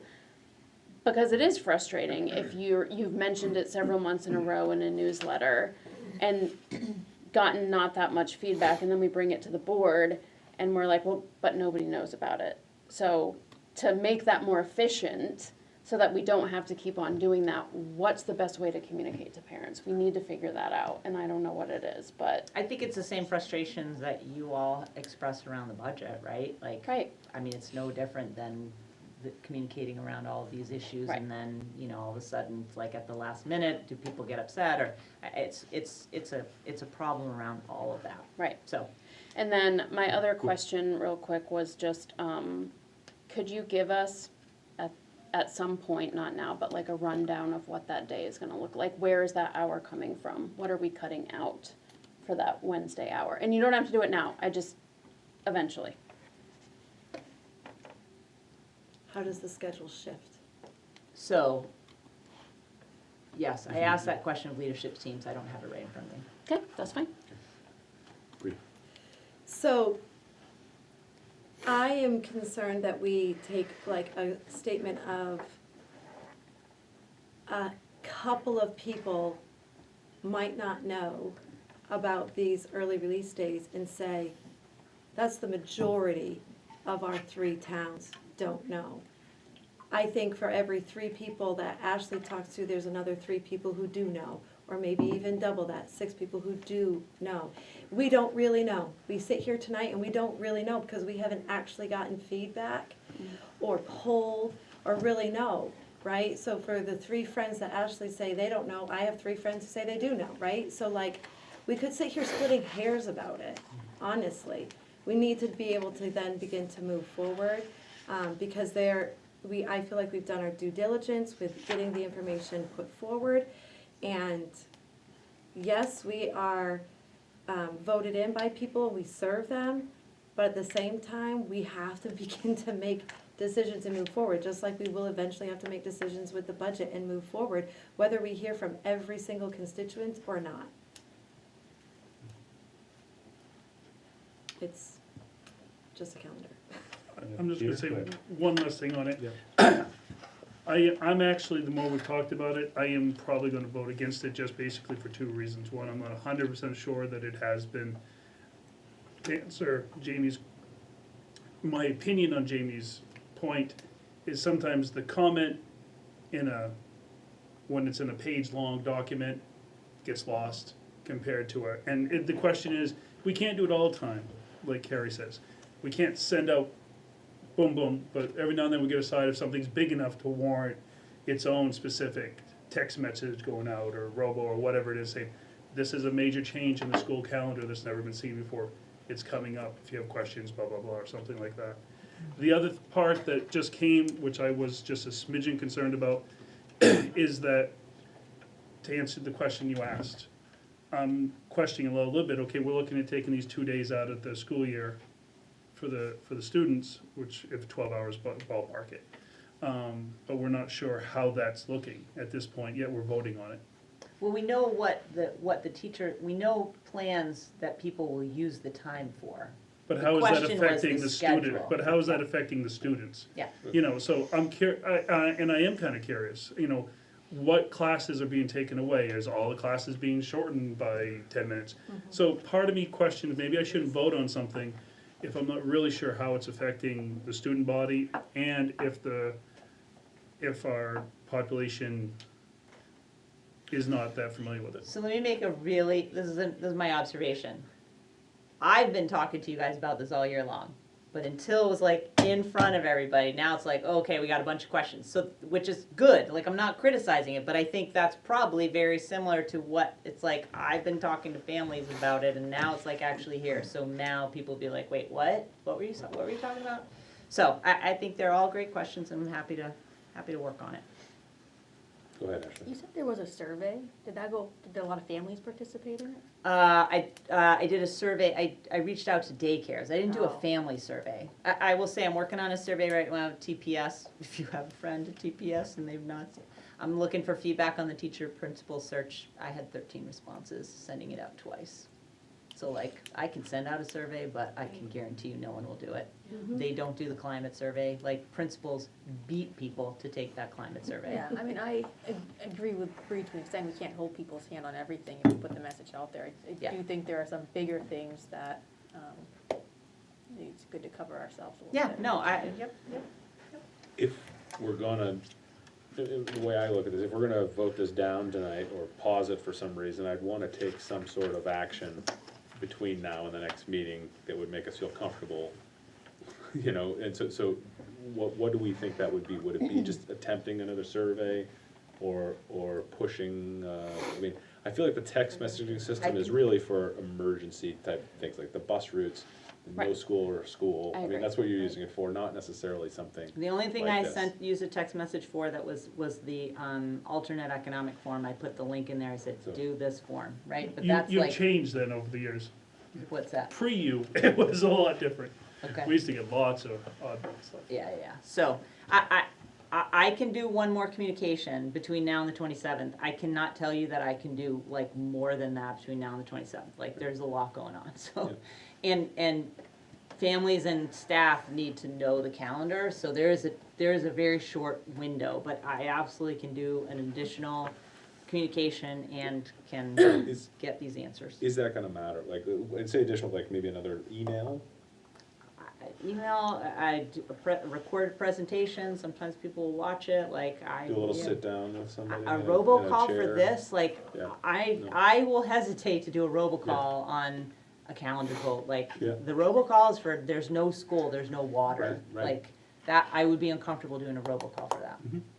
So I mean, I don't have a kid in one of the schools, so I don't know, but just hearing feedback from people that do, or these, you know, I mean, it looks like a text message. It's not a text message, but it's an app, and the teacher just messages, they all get messages. Not all teachers Yeah, do not all that. teachers do it, and I wouldn't ask teachers to send this out, like, this is, cause then the teacher's gonna get the feedback, and that's not, like, it's not really the right, you know what I'm saying, like, No, I but can it ask could be a principals to pre-written statement, if you have questions or concerns, please email the superintendent or attendant board. I can have principals send it, they're sending it to the same email group as I am. I would hesitate to have teachers send it because they are not the authority on it, but they'll get the questions, even if I tell people to email me, they don't. Like, I'll send an They just email and reply say, right to that contact message. Jim Sequeira for questions around the bus, and then they give me all the, and then I just call Jim. So like, people don't really follow that, cause it's just easy to reply to me. So if the teacher sends it, they'll just reply to the teacher, like, that's just the easy thing to do, and I'm not being critical, like, it's the easy thing to do. I think Peter kind of alluded to it, but how do we know what this hour affects the kids? Like, in primary school, on Wednesdays, they may have a certain thing they do every Wednesday. That's the schedule, I will work on that. So, yeah, and you would hate to have one subject be constantly short. I know at at TMS and the high school, they do white and green, so they, 10 Yeah. days is 10 days. So having lived in this system, you try not to have the same thing impacted. Right. The middle school and the high school in the system that I was in before, we just had shortened blocks, right? But it was still a full hour, like, it went from 78 minutes to 60 minutes, that's a substantial amount of time for a class. So, I mean, and that, I think, is pretty typical around the other districts that have this. So like Oxford everything on that day Hills, would be RSU shortened? 10, Okay. Livermore Falls, class. Auburn has elementary, like Oak Hill has a regular early release, so it's pretty, it's more typical than not around this area. Lewiston doesn't have it, We do have early release, but not like for 1 hour. so like half days though. Mhm. Yeah, so that's what we have now that we would be eliminating. And the nice thing about like having something consistent is that you would just have that, here's your early release schedule. And it would just be every Wednesday, this is like 1 hour for every block instead of 75. Yeah, typically you make a schedule that specific just gets schedule used for every that. Wednesday, so. But, and again, I don't wanna drive this home too much. I think the reason why people are gonna get upset about it is the same reason why people get upset when the bus routes are canceled. Sure. Or, Change in you know, the routine. things that, yes, the change in the family routine is I think the pushback will, I think everyone will adjust. I think eventually everyone Yes. will adjust. And I do think, like I said, this is good. But I'm really curious to hear about ways, I mean, again, in the next couple of weeks, how we could get more word out to people, you know, without, you know, pulling fire alarms, you know, like, I don't know.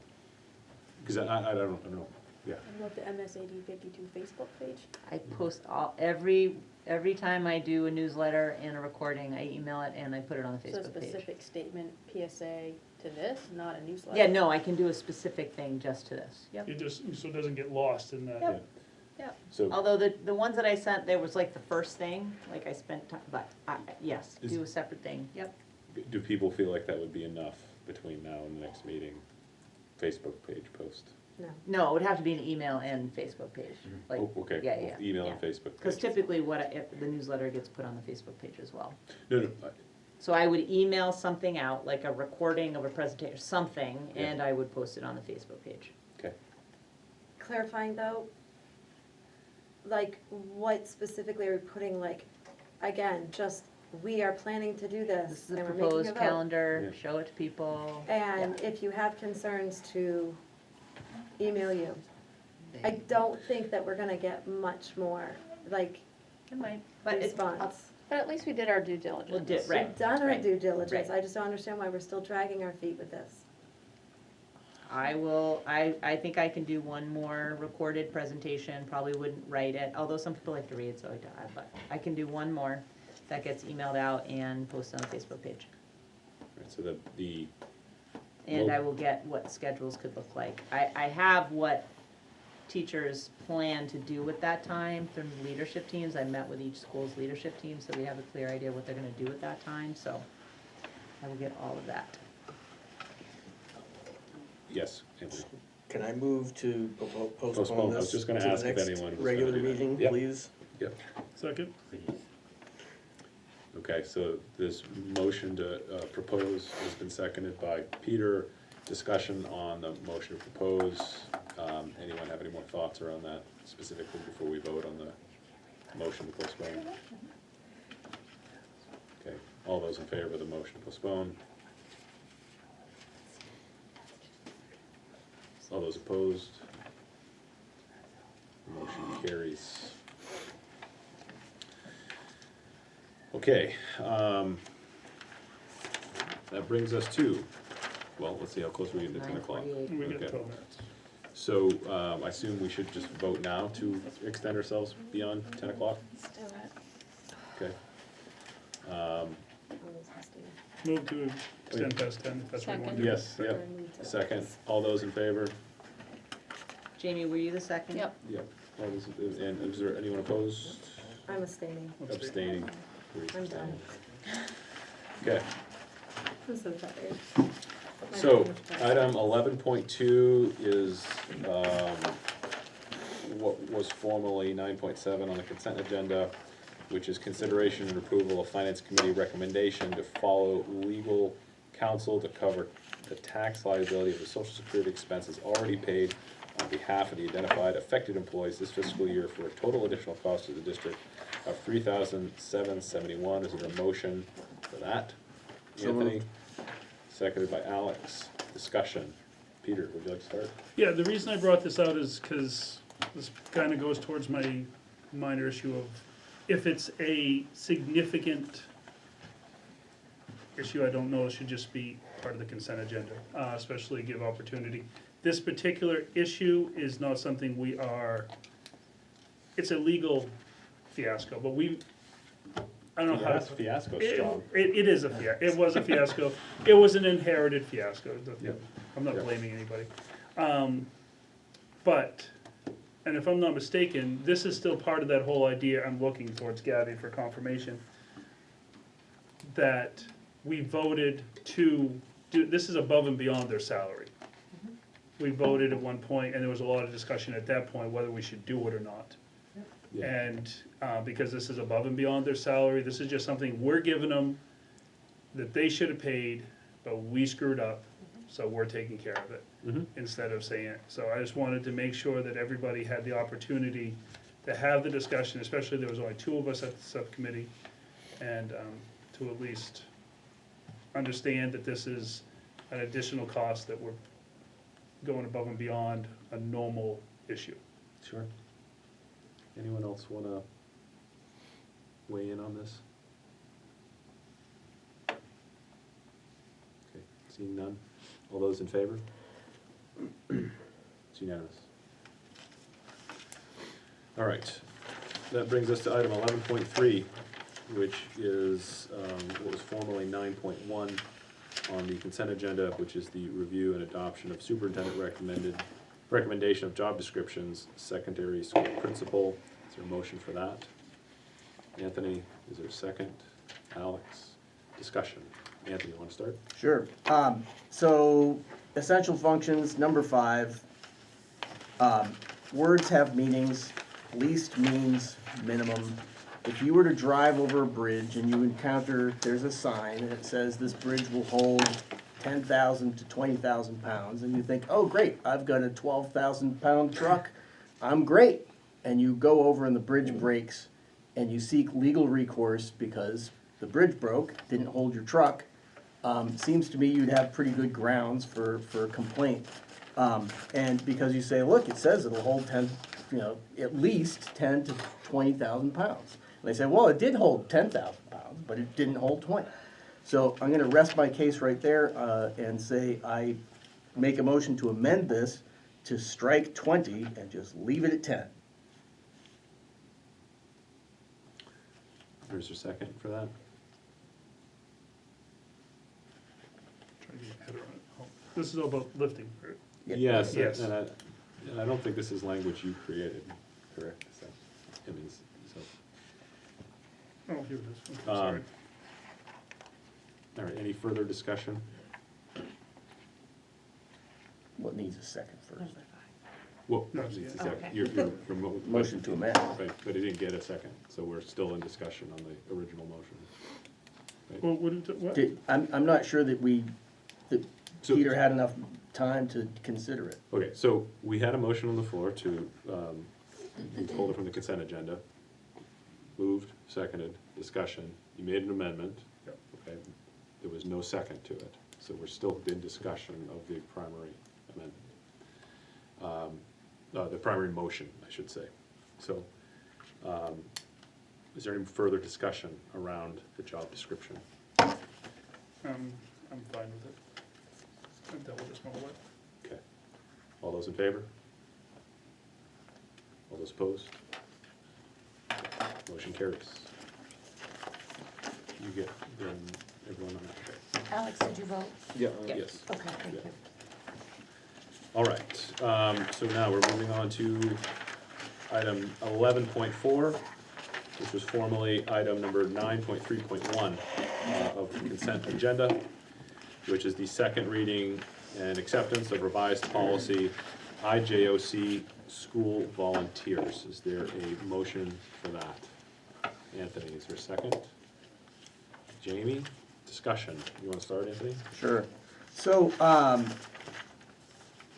since the committee met to discuss this, I've come to believe that the Maine Principals Association's policies do not agree with Title IX, and that this would probably interact with that. So I am not comfortable including the requirement that a volunteer coach must abide by MPA bylaws, policies, and their code of ethics. Okay, it's number 8. Yeah. Any further discussion around this?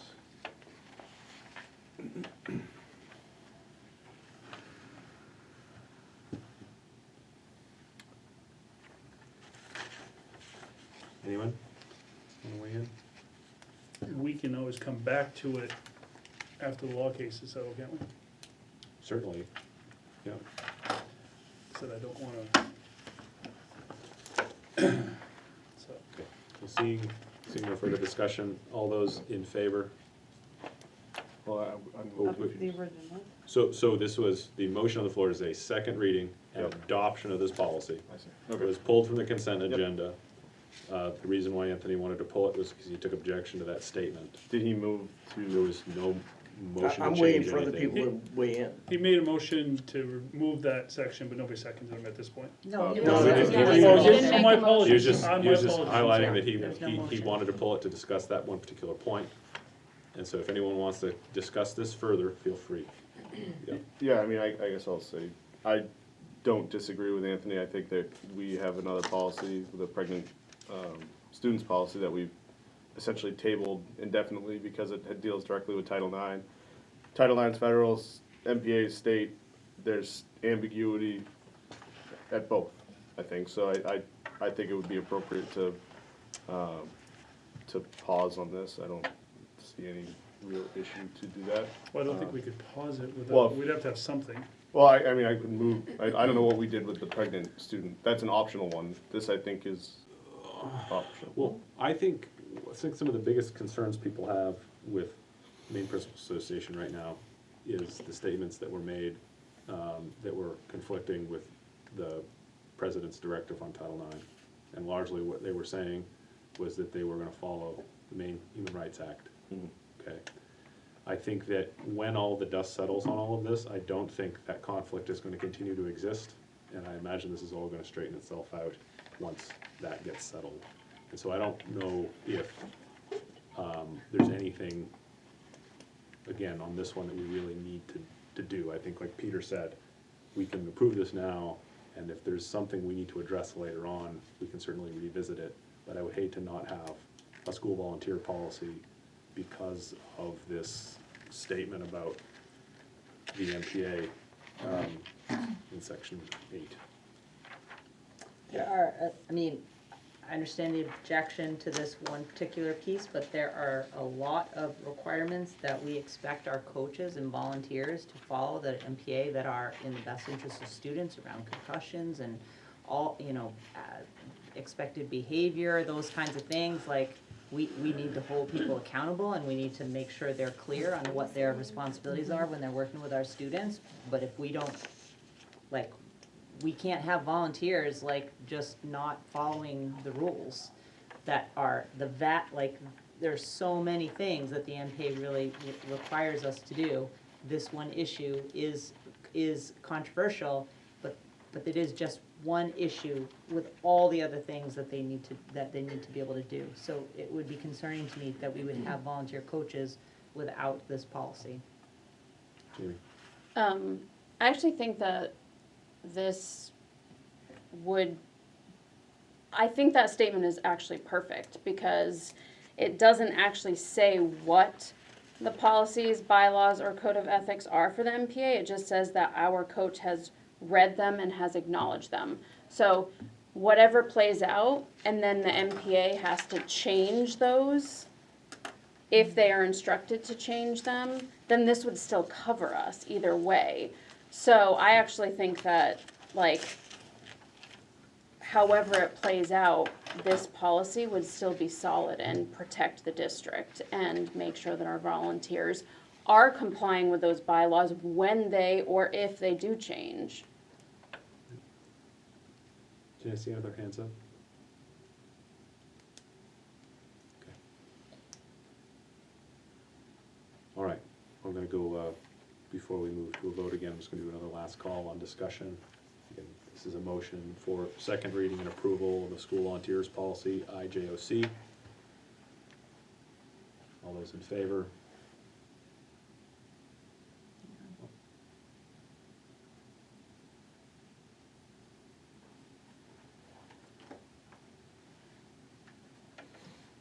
Okay, thank you.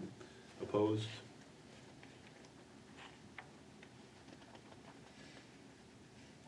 Abstaining? Yep. You've got that? Yep. Okay. The motion carries, just for clarity there.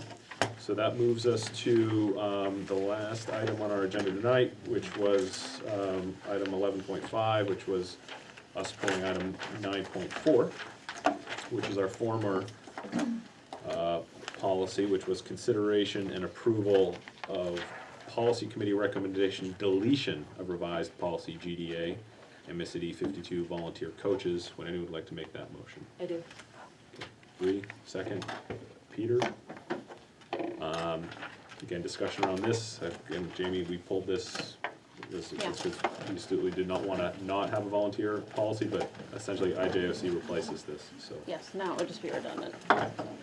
All those in favor of deletion policy GDA? It's unanimous. We'll now take a motion to adjourn. If we didn't go actually, technically, we don't need it. Three? Oh, no, we don't need it. We go after? Who was the second? We still, please say we can. Oh my goodness, oh my goodness. No. Bree made the motion to No, adjourn. Crystal. Crystal made the motion to adjourn. Who seconded that? Everybody wants to stay. Seconding the motion to adjourn. Anyone? Somebody say it. Yeah. Okay, Second it. Jamie, Sorry. okay. Jamie, all right. All those in favor? Okay, that is unanimous.